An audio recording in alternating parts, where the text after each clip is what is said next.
अध्याय 176। मैं अपनी कंपनी बदलना चाहता हूँ। स्वागत समारोह में जब चांद ली ने देखा कि निंगशी आखिरकार आ ही गई है तो उसने बड़े ही अंदाज में खुशी से कहा, हमारी बड़ी हस्ती निंग ने आखिरकार अपनी उपस्थिति से हमें सम्मानित करने का फैसला किया है। तुमने तो मुझे बहुत इंतजार करवाया है। बोलते हुए उसने निंगशी के बगल में चल रहे सख्त आदमी की तरफ अजीब सी नजर डाली। ये कौन है? क्या तुम्हें नहीं पता कि तुम्हें अपनी मर्जी से बाहरी लोगों को कंपनी में लाने की इजाजत नहीं है? निंगशी ने चांद ली की तरफ एक नजर डाली। मेरे वकील? ओह, तुम्हारे पास तो वकील भी है। चांद ली ने मान लिया कि निंगशी ने यूं ही दिखावे के लिए वकील रख लिया होगा, इसलिए उसने तिरस्कार से कहा, मुझे यकीन नहीं हो रहा कि तुम अब भी बेवजह मेरे सामने दिखावा कर रही हो और दिखावा कर रही हो जबकि हम इस मुकाम पर पहुंच गए हैं। क्या तुम्हें एहसास नहीं हुआ कि इस बार तुमने कितना बड़ा गड़बड़झाला कर दिया है? अगर मैं कंपनी से तुम्हारे साथ नरमी बरतने की मिन्नतें न करती तो तुम्हें कब का छोड़ दिया गया होता। निंगशी ने भौहें उठाईं और हल्के से हंसी। हे, तुमने मेरी तरफ से विनती की। मैं जानना चाहती हूँ कि तुम्हारी विनती का क्या नतीजा निकला। चांद जी, चांद ली ने उस पर एक दस्तावेज फेंका। कंपनी जल्द ही एक प्रेस कॉन्फ्रेंस आयोजित करेगी। अगर आप प्रेस कॉन्फ्रेंस में सार्वजनिक रूप से माफी मांग लें और स्वेच्छा से लैंड अंडर हेवन की कास्ट से हट जाएं तो ज़ुएलो आपके खिलाफ कोई भी कानूनी कार्रवाई वापस लेने और आपको नई शुरुआत करने का मौका देने को तैयार है।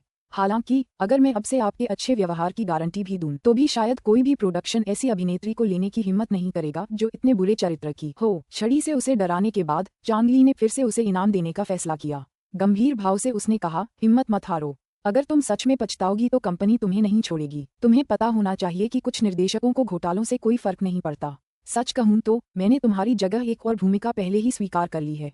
अगर तुम सहयोग करोगी तो तुम्हारे वापसी करने की पूरी संभावना है। निंगशी ने एक हल्की मुस्कान के साथ उसकी ओर देखा और धीरे से बोली, एक बड़ा प्रोडक्शन हो? मुझे आश्चर्य है कि चांद जी ने मेरी ओर से कौन सा प्रोजेक्ट स्वीकार किया है। ये देखकर कि निंगशी ने लालच में आकर उसे पकड़ लिया है, चांद ली ने जवाब देने से पहले उस पर व्यंग्य किया, क्या तुम्हें डर है कि मैं तुम्हें धोखा दूंगा? तुमने बसंत ऋतु की तरह खिलना तो पहले सुना ही होगा, है ना? निंगशी की उंगली आर्मरेस्ट पर बेकार में टैप कर रही थी। जियांग पेंघाई का नया प्रोजेक्ट? बिल्कुल सही, यह निर्देशक जियांग की है। तुम्हें पता होना चाहिए कि निर्देशक जियांग की हर एक फिल्म बॉक्स ऑफिस पर हिट रही है। जब वे हांगकांग में फिल्में बना रहे थे तब गुओ किशेक का नाम भी रडार पर नहीं था। निंगशी, चांद ली द्वारा जियांग पेंघाई की दिल खोलकर की गई तारीफ सुनकर अपनी हंसी नहीं रोक पाए। उसकी आंखों में अचानक एक तेज चमक दौड़ गई। चांद जी, अगर तुम चाहते हो कि मैं खुद को बेच दूं तो सीधे कह दो, बात घुमाने की कोई जरूरत नहीं है। जियांग पेंघाई ने पोर्नोग्राफी की शूटिंग से अपने करियर की शुरुआत की थी। बाद में उन्होंने अपनी छवि सुधारने की कोशिश की लेकिन ज्यादा कामयाब नहीं हुए। ज्यादातर लोगों को जियांग पेंघाई के व्यवहार से आपत्ति थी। यह आदमी बेहद कामुक था और अपनी फिल्मों में काम करने वाली लगभग सभी अभिनेत्रियों के साथ सो चुका था। पिछले साल एक नाबालिग के साथ संबंध बनाने के कारण उसे अदालत तक घसीटते हुए ले जाया गया था।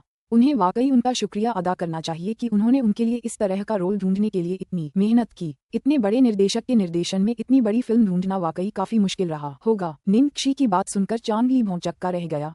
क्या मतलब है तुम्हारा? मैं चाहता हूँ कि तुम खुद को बेचो। क्या रेटिंग थोड़ी ज्यादा परिपक्व नहीं है? क्या तुम ऐसा करने को तैयार नहीं हो? अगर मेरी सिफारिश न होती तो वे तुम जैसे घटिया लोगों को लेने को तैयार ही नहीं होते। जरा सोचो कि इस बार तुमने कंपनी को कितना नुकसान पहुंचाया है। अगर तुम्हें कोई रोल नहीं मिला तो क्या तुम कंपनी से मुफ्त में काम चलाने की सोच रही हो? माफ करना, लेकिन मैं ये भूमिका स्वीकार नहीं करूंगी। निंगशी को चांद ली की बात सुनने का मन नहीं हुआ क्योंकि वह लगातार नीचे गिरती जा रही थी, इसलिए उसने सीधे तौर पर इनकार कर दिया। चांद ली उसी समय भड़क गया और जोर से मेज पटक दी। निंगशी, तुम बार बार मेरी बात नहीं मानती। क्या तुम इतनी जिद्दी हो कि अब अपने मैनेजर की भी नहीं सुनती? मैं तुम्हें अभी बता रहा हूँ, तुम निर्देशक जियांग की फिल्म में काम करोगी, चाहे तुम न भी चाहो। मेरे मैनेजर? निंगशी ने व्यंग्य किया, यह एक ऐसा पद है जिसे तुम अब और नहीं संभालोगे। हाँ, तुम अभी भी मैनेजर बदलने की कोशिश कर रहे हो। तुम्हें देखना होगा कि स्टारलाइट में कोई इतना बहादुर है कि तुम्हारा सामना कर सके। चांद ली ने निडरता से कहा, मैं जो बदलना चाहता हूँ वह कंपनी है। अध्याय 177। एक अप्रत्याशित उलटफेर। तुम अपना अनुबंध समाप्त करना चाहती हो? चांद ली के चेहरे पर आखिरकार कुछ बदलाव आया लेकिन वह जल्दी ही शांत हो गई। निंगशी, मुझे धमकाने के लिए अनुबंध का इस्तेमाल मत करो। क्या तुम्हें पता है कि अनुबंध तोड़ने पर कितना जुर्माना लगता है? कंपनी के साथ तुम्हारे अनुबंध में अभी 4 साल बाकी हैं। जुर्माना हर साल 20 लाख युआन है, यानी कुल 80 लाख युआन। निंगशी ने एक तरफ खड़े वकील की ओर देखा। भावशून्य वकील ने एक काला ब्रीफकेस निकाला और उसे उलटकर खोला। फुफ्फा, वह पैसों से भरा था, ठंडी नकदी। निंगशी ने ब्रीफकेस चांद ली की ओर बढ़ाया। ये 80 लाख युआन हैं। क्या तुम सब गिनना चाहते हो? तुम? चांद ली ने अपने सामने पड़े नकदी के ढेर को देखकर आश्चर्य से कहा, तुम्हारे पास इतना पैसा कहाँ से आया? निंगशी ने अधीरता से कहा, इसका आपसे कोई लेना देना नहीं है, है ना? अरे, क्या ये तुम्हें बस यूं ही सोने से नहीं मिला? तुम इतनी घमंडी क्यों बन रही हो? क्या तुम्हें लगा कि सिर्फ 80 लाख ही काफी हैं? चांग ली ने उसकी तरफ एक मोटा दस्तावेज फेंका। उसका कॉन्ट्रैक्ट खत्म करने का एक समझौता। ऐसा लग रहा था जैसे वो पहले से ही तैयार थी। निंगशी ने सहमति पत्र लिया और उसके पन्ने सरसरी तौर पर पलटे। जैसे जैसे वह पढ़ती गई, उसकी उत्सुकता बढ़ती गई। चांग जी, मुझे कभी एहसास क्यों नहीं हुआ कि मैं इतनी कीमती हूँ? वे जो जुर्माना मांग रहे थे वह $60 मिलियन था। वह जानती थी कि उसका अनुबंध समाप्त करना आसान नहीं होगा। वे निश्चित रूप से उसके लिए चीजें मुश्किल बनाने का कोई रास्ता निकाल लेंगे। चांग ली ने अपनी स्थिर अभिव्यक्ति वापस लाते हुए कहा, ये हमारे विशेषज्ञ वकील द्वारा लगाया गया अनुमान है। समझौते में साफ तौर पर लिखा है कि आपको अनुबंध समाप्त करने के लिए 80 लाख युआन के जुर्माने के अलावा कंपनी को हर्जाना भी देना होगा। इस हर्जाने में हमारी गतिविधियों का स्थगन, हमारे निवेश का बंद होना और हमारी सबसे कीमती अभिनेत्री को लगी गंभीर चोटें शामिल हैं। सब कुछ हिसाब लगाने के बाद यह न्यूनतम राशि है जो आपको चुकानी होगी। अगर आप भुगतान नहीं कर सकते तो हम अदालत में मिलेंगे। ये सुनकर निंगशी की भौहें तन गईं। उसे नहीं पता था कि वकील चेन कितना अच्छा है और क्या वह सब कुछ निपटा पाएगा। वकील चेन ने बस समझौते पर एक नजर डाली। उसके बाद उनके हाव भाव पहले जैसे ही ठंडे और सम्मानजनक बने रहे। उनकी भावनाओं में कोई खास बदलाव नहीं आया। निंगशी को हिचकिचाते देखकर चांग ली ने तुरंत अपना स्वर नर्म कर लिया। निंगशी, जरा सोचो, क्या तुम सच में अपना अनुबंध समाप्त करना चाहती हो? दरअसल ऐसा नहीं है कि हम इस बारे में बात नहीं कर सकते। अगर तुम ब्लूमिंग लाइक इट्स स्प्रिंग लेने को तैयार नहीं हो तो हम कोई और व्यवस्था कर सकते हैं। मेरे पास कुछ पटकथाएं हैं और वे सभी बड़ी परियोजनाएं हैं। मैं तुम्हें उनमें से चुनने दूंगा। निंगशी मन ही मन हंसी। कितने बड़े प्रोजेक्ट! उसके लिए तो शायद एक ही तरह के सेटअप थे, बस नाम अलग अलग थे। निंग जुएलुओ उसे स्टारलाइट में ही रहने के लिए बेताब थी ताकि वह उसे जिंदगी भर अपने नियंत्रण में रख सके और बेड़ियों में जकड़े रख सके। हालांकि उसे ये भी डर था कि अगर उस पर ज्यादा दबाव डाला गया तो निंगशी हार मानकर निंग परिवार के पास वापस लौट जाएगी। तभी दरवाजे पर दस्तक की आवाज आई। स्टारलाइट के वकील आ गए थे और वो भी एक साथ 3-3। निंगशी ने उनमें से एक को पहचान भी लिया। निंग कॉर्पोरेशन के शीर्ष वकीलों में से एक, कई यिंगयोंग। अरे, निंग जुएलुओ तो उसके लिए चीजें मुश्किल बनाने में पूरी ताकत लगा रही थी। निंगशी ने अपनी तरफ अकेले वकील चेन को देखा और उसके दिल में अनिश्चितता पैदा हो गई। अब जबकि चांग ली को उसका समर्थन मिल गया था, उसने अपनी बाहों को छाती पर रख लिया और घमंड से कहा, निंगशी, अभी भी देर नहीं हुई है कि तुम अपना मन बदल लो। इन कानूनी उपायों का विरोध करने के खास तरीके मौजूद थे, लेकिन निंगशी को कानूनी मामलों की बिल्कुल भी जानकारी नहीं थी। वह बस वकील चेन की तरफ उम्मीद से देख सकती थी। वकील चेन चुप रहे। निंगशी हताशा से पागल होने ही वाली थी। क्या सभी वकीलों को वाकई वाकपटु नहीं होना चाहिए? इतना कठोर होने के साथ साथ इस आदमी को गूंगा सा व्यवहार क्यों करना पड़ा? क्या ये ठीक होगा या नहीं? तथापि इसके बाद जो घटनाएं घटीं, उनसे निंगशी को ऐसा लगा जैसे वह कोई नाटक देख रही हो। वकील चेन धीरे से उठे और अपने ब्रीफकेस से ढेर सारे दस्तावेज निकाले। आखिरकार उन्होंने कहा, सबसे पहले, जहां तक मुझे पता है, आपकी कंपनी ने प्रोडक्शन टीम को धमकाने के लिए आपका निवेश रोक दिया है। इसका मेरे मुवक्किल से कोई लेना देना नहीं है। दूसरी बात, निंग कॉर्पोरेशन का मेरे मुवक्किल से कोई संबंध नहीं है, इसलिए उनका नुकसान मेरे मुवक्किल को नहीं उठाना चाहिए। तीसरा, आपकी कंपनी के कर्मचारी को सेट पर चोट लगी है, इसलिए इसका खर्च आपकी कंपनी, प्रोडक्शन टीम और बीमा कंपनी को उठाना चाहिए। चूंकि मेरे मुवक्किल को किसी भी अदालत ने दोषी नहीं ठहराया है, इसलिए मेरे मुवक्किल पर इन खर्चों को वहन करने की कोई जिम्मेदारी नहीं है। इसके अलावा आपकी कंपनी की अभिनेत्री मिस निंग जुएलुओ की मेडिकल रिपोर्ट के अनुसार उन्हें केवल हल्के सतही घाव ही हुए हैं। ज्यादा से ज्यादा हम उन्हें 252.40 युआन का मुआवजा देंगे। जहां तक उच्च श्रेणी के वार्ड में रहने और रखरखाव शुल्क जैसे अन्य खर्चों का सवाल है तो वे मेरे मुवक्किल को नहीं उठाने चाहिए। 3 अन्य वकीलों का अकेले सामना करते हुए वकील चेन ने एक के बाद एक ताबड़तोड़ जवाब दिए। वह बिना सांस फूले आधे घंटे तक बोलते रहे, जिससे दूसरी तरफ के तीनों वकील पसीने से तरबतर होकर अवाक रह गए। उन्होंने उस वकील का अनुबंध समाप्त करने में सफलतापूर्वक मदद की और उस 80 लाख युआन के अलावा उन्होंने एक पैसा भी ज्यादा खर्च नहीं किया। अरे रुको, उन्होंने 252.40 युआन अतिरिक्त खर्च कर दिए। अध्याय 178, निंगशी का समर्थक। अंत में परिणाम यह निकला, दूसरा पक्ष निजी तौर पर विवाद को निपटाने को तैयार हो गया और उसने अब इस मामले को अदालत में ले जाने का जिक्र करने की हिम्मत नहीं की। निंगशी स्तब्ध भाव से देखती रही। तो क्या वकील चेन सिर्फ अपनी अंतिम चाल चलने के लिए अपनी ताकत बचा रहा था? चांग ली और भी अधिक आश्चर्यचकित हो गया। उनके सामने खड़े 3 वकील भी ऐसी ही स्थिति में थे। जैसे ही निंगशी और वकील चेन जाने की तैयारी कर रहे थे, निंग परिवार के वकील कई यिंगयोंग अचानक उत्साह से उठ खड़े हुए।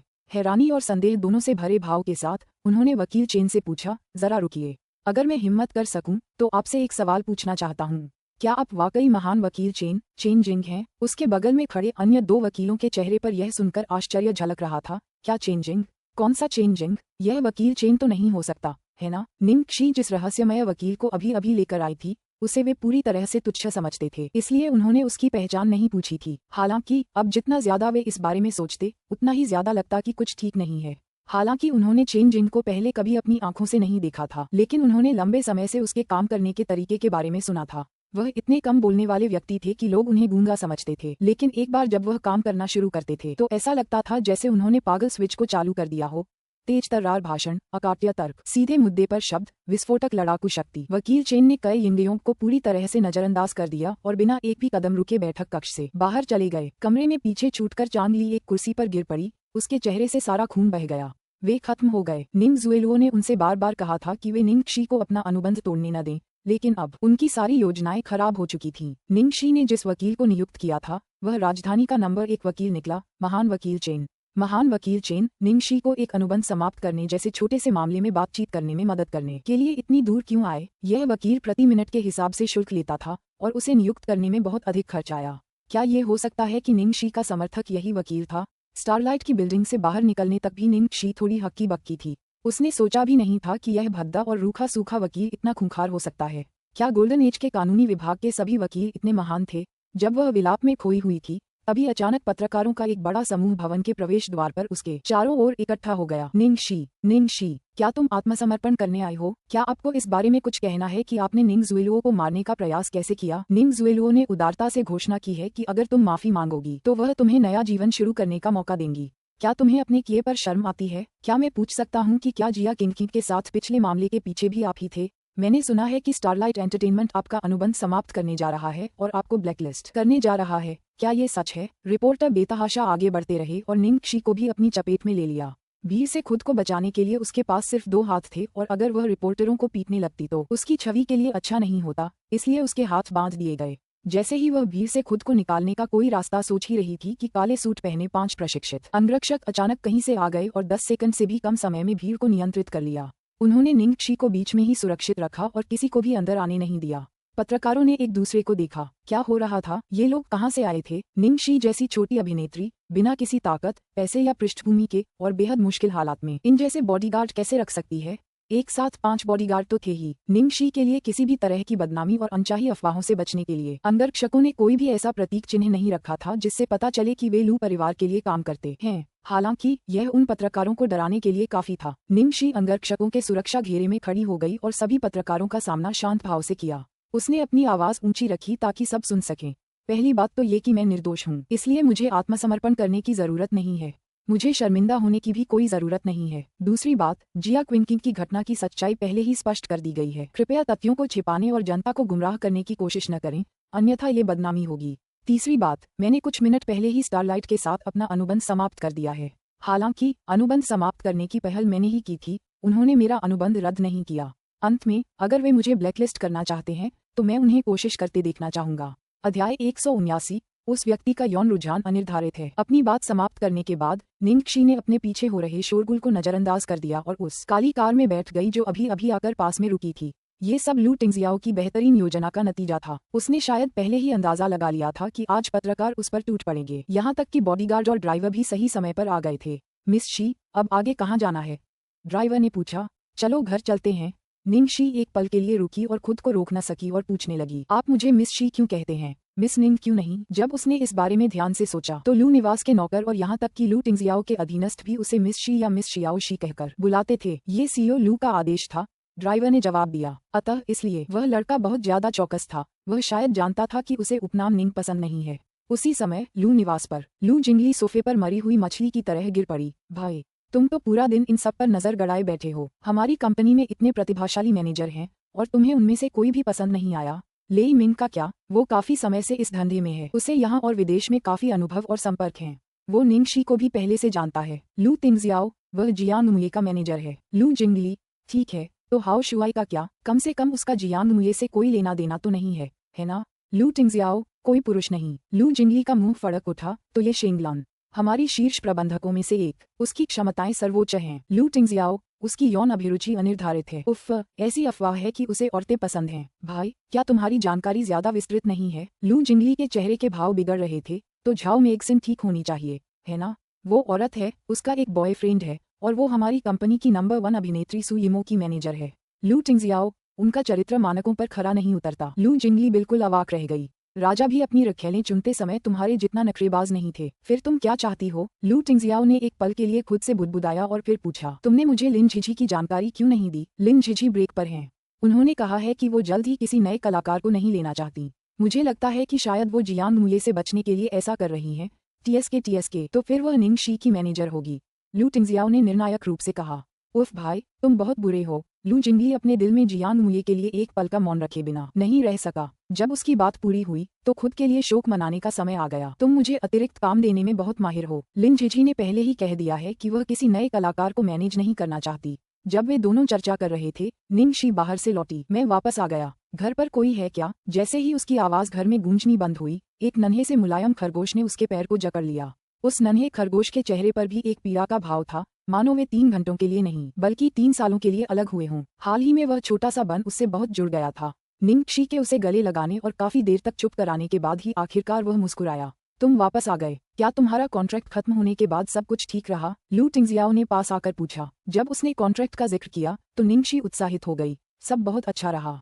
कंपनी ने मेरे लिए जिस वकील का इंतजाम किया था वो वाकई कमाल का था। उसने 3 वकीलों के खिलाफ अकेले ही जंग लड़ी और शब्दों की लड़ाई में विजयी हुआ। चांग ली पहले तो मुझसे 6 करोड़ युआन की भारी भरकम रकम मांग रहा था, लेकिन मुझे आखिर में एक पैसा भी खर्च नहीं करना पड़ा। अरे रुको, मैंने तो निंग जुएलुओ की मेडिकल फीस पर सिर्फ 250 युआन ही खर्च किए थे। वो तो कमाल का था। क्या गोल्डन एज एंटरटेनमेंट के कानूनी विभाग के वकील इतने कमाल के होते हैं? मैंने उन्हें उसे महान वकील चेन कहते सुना है। इस समय लू जिंगली उनके पीछे से धीरे से बोली। गोल्डन एज के कानूनी विभाग से आपका क्या मतलब है? चेन जिंग लू कॉर्पोरेशन के शीर्ष कानूनी सलाहकार हैं। शी निंग शी को इतना सदमा लगा कि अगर उसने शराब पी होती तो वह थूक देती। वह अविश्वास से लू टिंगजियाओ की ओर मुड़ी। लू टिंगजियाओ, तुमने एक विशेषज्ञ कंपनी वकील को, जो अरबों युआन के मामले देखता है, मेरे लिए एक मामूली 80 लाख युआन का मामला निपटाने के लिए भेजा है। अध्याय 180। मैं तुम्हें लूट का माल गिनने में मदद करूंगा। ऐसा लग रहा था मानो सम्राट लू टिंगजियाओ ने एक गरीब नागरिक निंग शी की सुअर चोरी के मामले में मदद के लिए एक महान अधिकारी को भेजा हो। बस मामले में, लू टिंगजियाओ ने अविचल भाव से उत्तर दिया। उससे जुड़ी कोई भी बात कोई छोटी बात नहीं थी। निंग शी अब और कुछ नहीं कहना चाहती थी। महान राक्षस राजा हमेशा सामान्य ज्ञान से परे बातें करता था। क्या तुमने वह अनुबंध पढ़ लिया है जो मैंने तुम्हें आज सुबह दिया था?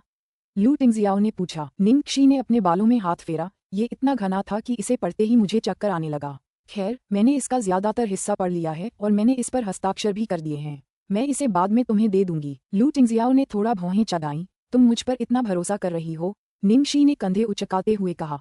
अगर तुम मुझे बेच दोगे तो मैं लूट का माल गिनने में भी तुम्हारी मदद करूंगी। लू टिंगजियाओ ने स्नेहपूर्ण भाव से मुस्कुराया। लू जिंगली, उफ, मेरी अकेली कुत्ते जैसी आंखें।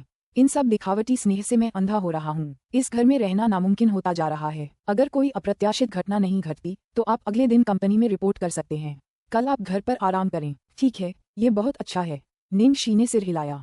लू जिंगली का मन किया कि ये सुनकर वो अपना सिर किसी चीज पर पटक दे। अगले दिन, क्या इसका मतलब ये नहीं था कि उसके पास लिन झिझी को मनाने के लिए सिर्फ एक दिन था? उसके भाई का यह व्यवहार कितना निर्दयी है। लू टिंगजियाओ को लू जिंगली की अंदरूनी शिकायतें समझ आ गईं। उसने अपने छोटे भाई की ओर मुड़कर कहा, ये काम पूरा करने के बाद तुम छुट्टी पर जा सकते हो। ठीक है, मैं अभी चलता हूँ। लू जिंगली ने अपनी सारी हिम्मत वापस पाली। उस रात फर्स्ट पीपुल्स हॉस्पिटल के एक वीआईपी वार्ड में निंग जुएलुओ टीवी स्क्रीन पर महिला को घूर रहा था। स्टारलाइट के कार्यालय भवन के बाहर इतने दिनों तक गायब रहने के बावजूद निंग शी बिल्कुल भी कमजोर या क्षीण नहीं दिख रही थी। इसके विपरीत वह अंदर से काफी दमकती हुई और दमकती हुई दिख रही थी। चारों ओर से काले कपड़ों में 5 अंगरक्षकों से घिरी उसने पत्रकारों के हमलों का सामना दबंग भाव से किया। पहली बात तो ये कि मैं निर्दोष हूँ, इसलिए मुझे आत्मसमर्पण करने की जरूरत नहीं है। मुझे शर्मिंदा होने की भी कोई जरूरत नहीं है। दूसरी बात, जिया क्विंकिंग की घटना की सच्चाई पहले ही स्पष्ट कर दी गई है। कृपया तथ्यों को छिपाने और जनता को गुमराह करने की कोशिश न करें, अन्यथा ये बदनामी होगी। तीसरी बात, मैंने कुछ मिनट पहले ही स्टारलाइट के साथ अपना अनुबंध समाप्त कर दिया है। हालांकि अनुबंध समाप्त करने की पहल मैंने ही की थी, उन्होंने मेरा अनुबंध रद्द नहीं किया। अंत में, अगर वे मुझे ब्लैकलिस्ट करना चाहते हैं तो मैं उन्हें कोशिश करते देखना चाहूंगा। निंग शी के आखिरी शब्द सुनते ही निंग जुएलुओ ने अचानक अपने पास रखा डेस्क लैंप स्क्रीन पर फेंक दिया। टक्कर के बाद स्क्रीन बुझ गई और उसके ऊपर से धुआं उठा और फिर पूरी तरह से अंधेरा छा गया। चांग ली, इसका क्या मतलब है? कुई कैजिंग ने इतनी छोटी सी गलती की, ये तो काफी था, पर अब तुम भी गलतियां कर रहे हो। मैंने तुमसे क्या कहा था? तुम उसे अपना अनुबंध कतई खत्म नहीं करने दे सकते। निंग जुएलुओ एक ऐसी इंसान थी जो समस्याओं का जवाब दूसरों को डांट कर देती थी। चांग ली निंग जुएलुओ के व्यक्तित्व से परिचित थी, फिर भी अब उसके चेहरे के भाव थोड़े खराब हो गए थे। मैंने तुम्हें बहुत पहले ही बता दिया था। निंग शी के रूप रंग को देखते हुए, अगर उसे कोई ताकतवर और पैसे वाला समर्थक मिल जाए तो मैं उसे और दबा नहीं पाऊंगी। चूंकि तुमने उसे इस हद तक मजबूर किया है, इसलिए ऐसा नतीजा हमारी उम्मीद के मुताबिक ही है। तो क्या आप मुझे बस यूं ही उसकी किस्मत बदलते देखने को कह रहे हैं? मैंने इतनी बड़ी कीमत चुकाई और 80 लाख युआन भी बिना किसी फायदे के खर्च कर दिए। निंग जुएलुओ उन्माद में था, अपनी योजनाओं के बार बार विफल होने को स्वीकार नहीं कर पा रहा था। शुएलुओ, यह उतना बुरा नहीं है जितना तुम सोच रही हो। मनोरंजन जगत में निंग शी की प्रतिष्ठा पहले ही पूरी तरह से बर्बाद हो चुकी है। अगर उसे कोई समर्थक मिल भी जाए तो भी वह अपनी प्रतिष्ठा वापस नहीं पा सकेगी। इसके अलावा कौन ऐसी कलाकार का इस्तेमाल करने की हिम्मत करेगा जिसे हमारे स्टारलाइट ने ब्लैकलिस्ट कर दिया है? इस इंडस्ट्री में उसका करियर खत्म हो चुका है। इतना ही नहीं, जरा सोचो, इस बार तो उसने इतना हंगामा मचा दिया और यूं ही 80 लाख युआन फेंक दिए। उसे तो अंगरक्षकों और एक ब्रांडेड कार ने भी उठा लिया। दुनिया में ऐसा कौन है जो यह न बता सके कि उसे रखा गया है?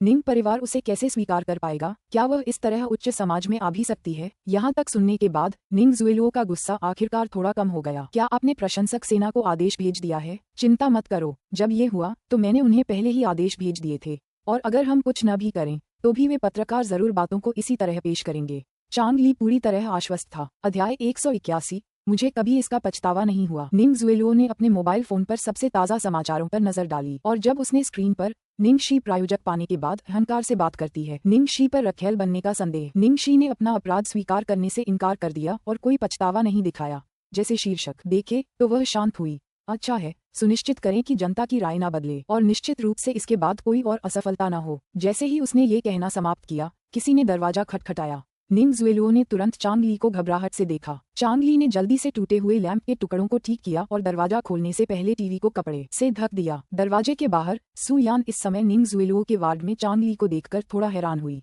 क्या तुम कुछ बात कर रहे थे? मुझे सिस्टर चांग के साथ कुछ काम के बारे में बात करनी थी। हम अभी अभी काम खत्म करके आए हैं। भाई यान, आप इतनी देर से यहाँ क्यों हैं? निंग जुएलुओ ने बात बदल दी। तो फिर तुम लोग बात करो, मैं पहले जा रहा हूँ। चांग ली ने निंग जुएलुओ को एक आखिरी नजर से देखते हुए विदा ली। सु यान ने दोनों के बीच हो रही बातचीत पर ध्यान नहीं दिया।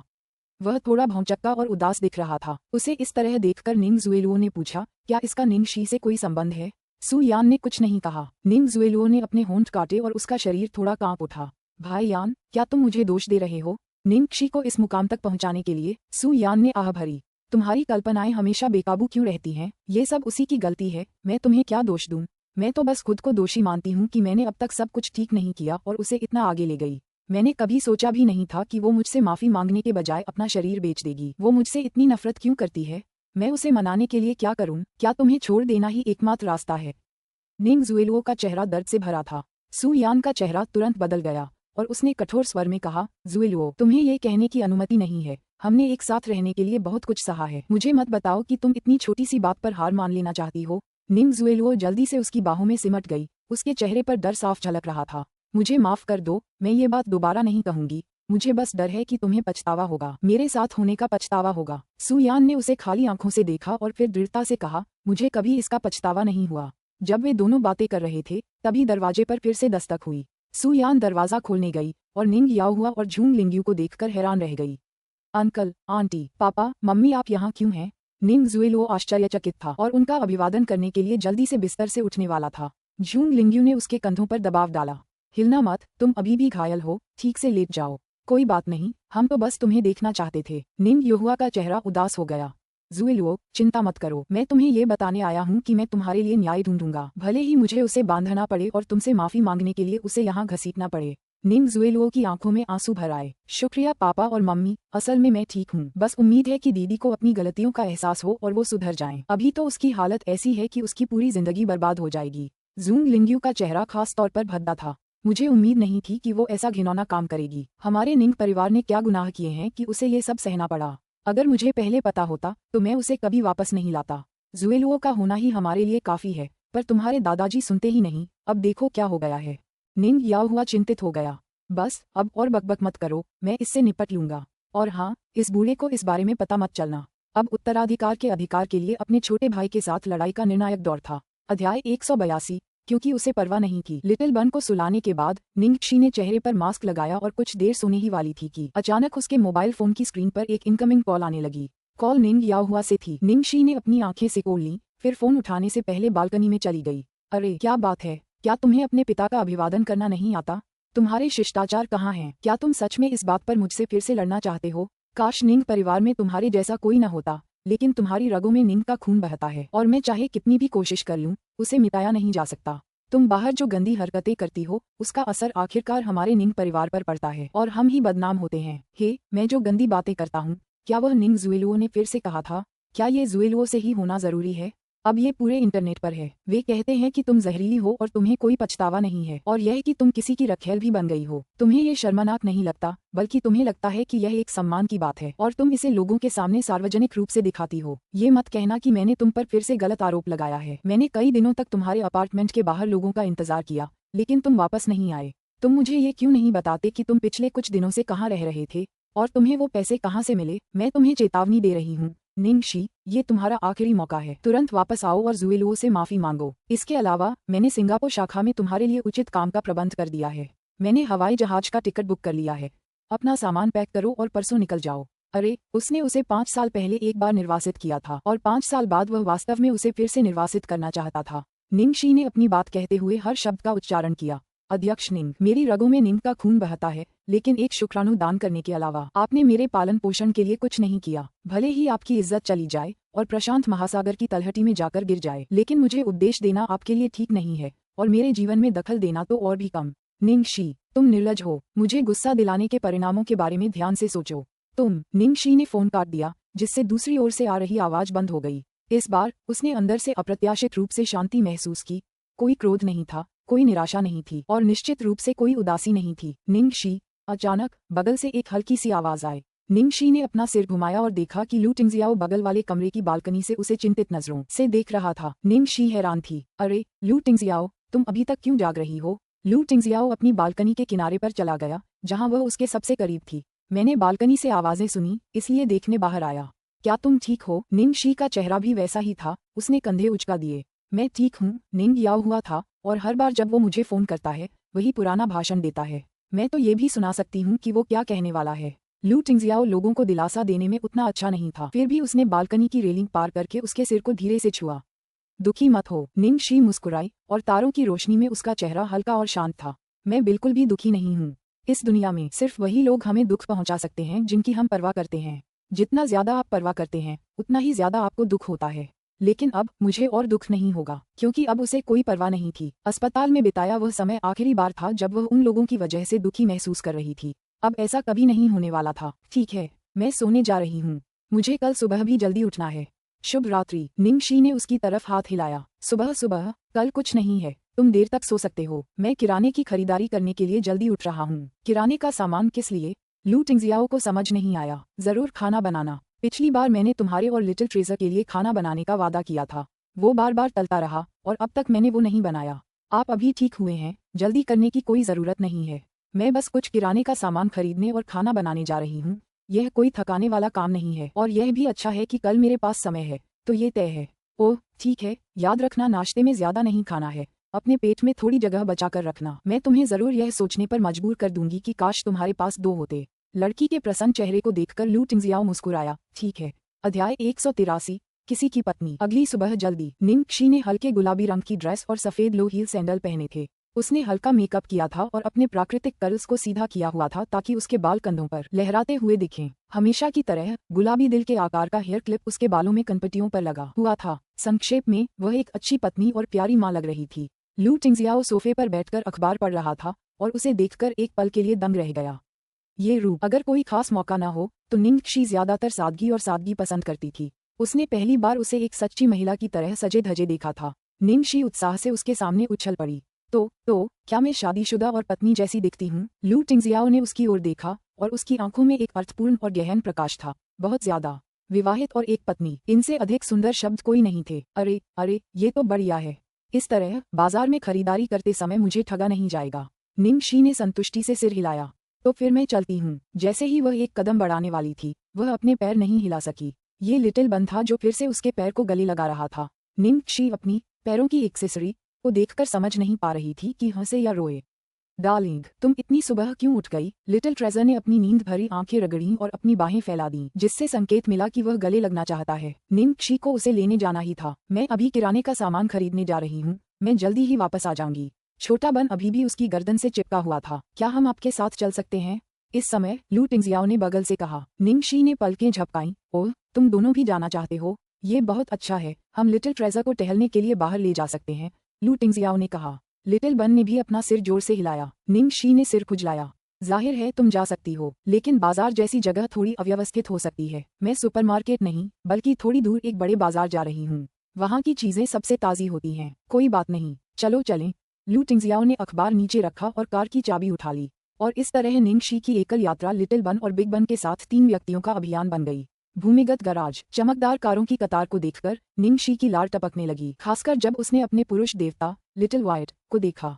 निंग शी को सफेद बुगाटी स्पोर्ट्स कार को घूरते हुए देखकर लू टिंगजियाओ ने उससे पूछा, क्या हम इसे ले लें? निंग शी होश में आए और जल्दी से सिर हिलाया। बिल्कुल नहीं, हम तो बाजार जा रहे हैं, वहाँ स्पोर्ट्स कार कैसे चला सकते हैं? क्या तुम्हारे पास कोई और सस्ती कार है? उसने गैराज में चारों ओर नजर दौड़ाई। वहाँ सचमुच कोई नहीं था। ऐसा कोई तरीका नहीं था जिससे वह कुछ भी कर सके। लेकिन लू टिंगजियाओ ने सिर हिलाया। हाँ, मैं जानता हूँ।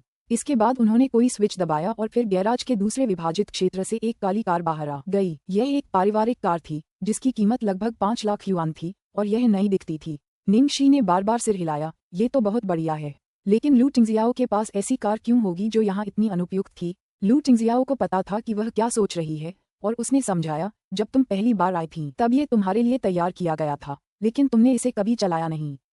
यह वही कार निकली जो लू टिंगजियाओ ने शुरू में उसके लिए तैयार की थी। लू टिंगजियाओ के चेहरे पर थोड़े अकेलेपन के भाव देखकर निंग शी को लगा जैसे उसने बहुत बड़ी गलती कर दी है, इसलिए उसने जल्दी से समझाया, ऐसा इसलिए है क्योंकि मैं आमतौर पर मेट्रो लेती हूँ क्योंकि यह अधिक सुविधाजनक है और वहाँ कोई ट्रैफिक जाम नहीं होता है। इन शब्दों के साथ उसने तुरंत विषय बदल दिया। चलो जल्दी करते हैं, अगर हम थोड़ी भी देर से पहुँचे तो अच्छी चीजें दूसरे लोग ले जाएंगे और इससे मेरे प्रदर्शन पर असर पड़ेगा। अध्याय 184।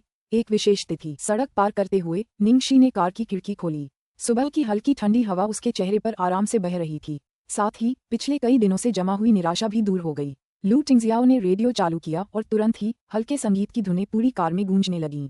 सड़क पर उड़ाए गए स्वीकारोक्ति के गुब्बारे, आकाश में उड़ना और मुस्कुराना। तुमने कहा था कि तुम्हारा पीछा करना बहुत मुश्किल है। इससे पहले कि बहुत देर हो जाए, वे चाहते थे कि मैं हार मान लूं। आप मुझे सबसे महंगे उपहार चुनने नहीं देंगे, आपको बस चैम्प्स एलिसीज से गिरे हुए पत्ते चाहिए थे। ओह टिल्डर, एक रोमांटिक डेट की योजना बना रहा हूँ। सब कुछ बर्बाद करने से नहीं डरते। तुम्हारा होना पूरी दुनिया के होने जैसा है। मेरी प्यारी, जिस दिन से मैंने तुमसे प्यार करना शुरू किया, खुशियाँ इतनी आसानी से मिलने लगीं। मेरे प्रिय, हठी मत बनो। आपकी आंखें कह रही हैं, मैं तैयार हूँ। इस गाने की धुन बहुत मधुर थी और इसमें गर्मियों का एक जीवंत और उज्जवल माहौल था। हालांकि जब निंग शी ने इसे सुना तो उसे लगा कि कुछ गड़बड़ है। वे तो साफ तौर पर सिर्फ किराने का सामान खरीदने आए थे। फिर ऐसा क्यों लग रहा था कि यह कोई डेट है? इसके अलावा किसी कारण से इन गीतों को सुनकर उसे थोड़ा आत्मा जागरूक महसूस हुआ। इस अस्पष्ट माहौल में आधा घंटा बीतने के बाद वे अंततः गीले बाजार में पहुंचे।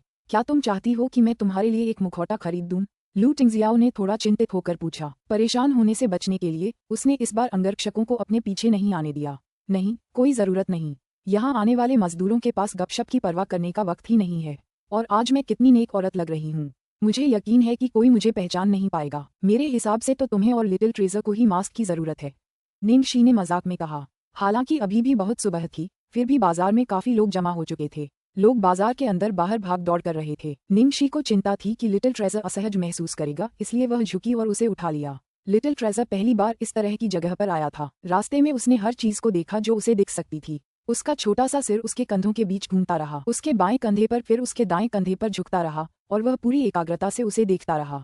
हालांकि उस छोटे बन का वजन हाल ही में बढ़ गया था और वह थोड़ा भारी भी हो गया था। कुछ देर उसे गोद में उठाने के बाद निंग शी और थक गई। ये देखकर लू टिंगजियाओ ने तुरंत उसके हाथों से छोटा बन ले लिया। मुझे इसे पकड़ने दो। छोटे बन का शरीर पहले से ही लू टिंगजियाओ की मुट्ठी में था, लेकिन उसके हाथ अभी भी निंग शी की गर्दन के चारों ओर मजबूती से लिपटे हुए थे, उसे छोड़ने से इनकार कर रहे थे। लू टिंगजियाओ की अभिव्यक्ति गंभीर हो गई। क्या तुम्हें नहीं पता कि तुम सचमुच भारी हो? उन शब्दों को सुनकर उस छोटे बच्चे को ऐसा लगा जैसे उसे कोई झटका लगा हो, मानो वह कोई लड़की हो जिसे अभी अभी मोटा कहा गया हो। हालांकि निंग शी को ये सब बहुत मजेदार लगा, फिर भी उसने जल्दी से उसे दिलासा देने की कोशिश की। अपने पापा की बकवास मत सुनो, तुम बिल्कुल भी भारी नहीं हो। तुम्हारा वजन थोड़ा और बढ़ भी सकता है। हालांकि तुम अपने पापा की बाहों में ज्यादा स्थिर रहोगे और वो काफी लंबे हैं, इसलिए अगर वो तुम्हें थामेंगे तो तुम्हें बेहतर नजारा मिलेगा। लिटिल ट्रेजर को किसी तरह तसल्ली मिली, लेकिन अब वह नजारा देखने के मूड में नहीं था। वह पूरे रास्ते निंग शी को देखता रहा। उसे डर था कि कहीं वह भीड़ में उसे खो न दे। जब भी उसे लगता कि उनके बीच की दूरी बहुत बढ़ गई है, वह उसकी ओर हाथ बढ़ाता। वाह, वहाँ की मछली सचमुच ताज़ी लग रही है। निंग शी एक मडफिश की तरह बूथ के सामने भागी। लू टिंगजियाओ ने लड़की की ओर देखा, फिर उसने अपना एक हाथ मुक्त किया और उसका हाथ उठा लिया। निंगशी के होश उड़ गए और उसने अनजाने में उस हाथ को देखा जो पकड़ा हुआ था। उसकी हथेली बेहद गर्म महसूस हो रही थी। लिटिल ट्रेजर सचमुच चिंतित है कि तुम खो जाओगी। लू टिंगजियाओ को ऐसा लग रहा था जैसे उसके पास उसका हाथ पकड़ने के अलावा और कोई चारा नहीं था। निंगशी ने लिटिल ट्रेजर को देखा और महसूस किया कि छोटे लड़के का चेहरा चिंता से भरा हुआ था। अरे मैडम, क्या आपको अब भी यह मछली चाहिए? तभी मछली बेचने वाली आंटी ने बगल से पूछा। निंगशी जल्दी से बोली, हाँ, मैं जानती हूँ। मैं इस बाजार का एक चक्कर लगा चुकी हूँ और यहाँ जो मछलियाँ हैं वे सबसे ताज़ी हैं। आंटी, मैडम, आपकी नज़रें वाकई बहुत अच्छी हैं। जरा पूछ लीजिए, सब जानते हैं कि पूरे बाजार में सबसे अच्छी मछलियाँ मेरे पास ही हैं। आंटी गर्व से चमक उठी। निंगशी को काफी देर तक सुनने के बाद ही एहसास हुआ कि कुछ गड़बड़ है। इस आंटी ने अभी अभी उसे मैडम कहा था। उसने स्पष्ट रूप से उन्हें 3 लोगों का परिवार समझने की भूल कर दी थी। अध्याय 185। आपका पूरा परिवार सुंदर है। छोड़ो भी, निंगशी को समझाने में बहुत परेशानी होगी, इसलिए उसने अपनी सांसें बर्बाद नहीं की। आंटी, मुझे एक मछली दे दो। ठीक है। आंटी ने बहुत ईमानदारी से तराजू का इस्तेमाल किया और निंगशी को काफी छूट भी दी। मछली बेचने के बाद उस आंटी ने निंगशी के बगल में खड़े उस आदमी की तरफ देखा जिसके हाथ में एक बच्चा था। मिसेज, आप कितनी खुशकिस्मत हैं। आपके पति और बेटा दोनों ही बहुत सुंदर हैं। लू टिंगजियाओ भले ही एक गीले बाजार में एक बच्चे को गोद में लिए खड़ा था, उसका व्यवहार पहले जैसा ही असाधारण था। यह जरूर किसी जन्मजात प्रतिभा का परिणाम होगा। हाँ, क्या सच में ऐसा है?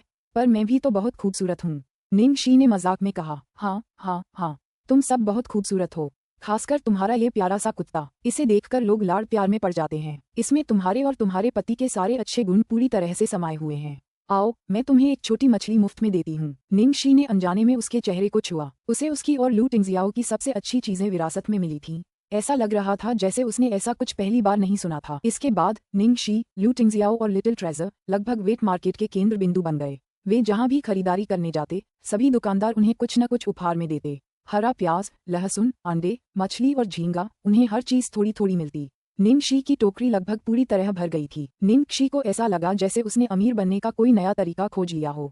वह उत्साह से बोली, मुझे उम्मीद नहीं थी कि सिर्फ लिटिल ट्रेजर को साथ लाने से हमें इतने फायदे मिलेंगे। चलो अगली बार भी लिटिल ट्रेजर को साथ लाते हैं। लिटिल ट्रेजर ने कुछ बार सिर हिलाया। लू टिंगजियाओ, ठीक है। अंततः तीनों विजयी होकर घर लौट आए। वापसी के रास्ते में निंगशी बहुत अच्छे मूड में थी। जब वे आधे रास्ते पर थे तो उसे अचानक कुछ याद आया और वह चिल्लाई, लू टिंगजियाओ, क्या तुम्हें पता है कि मेरा अपार्टमेंट कहाँ है?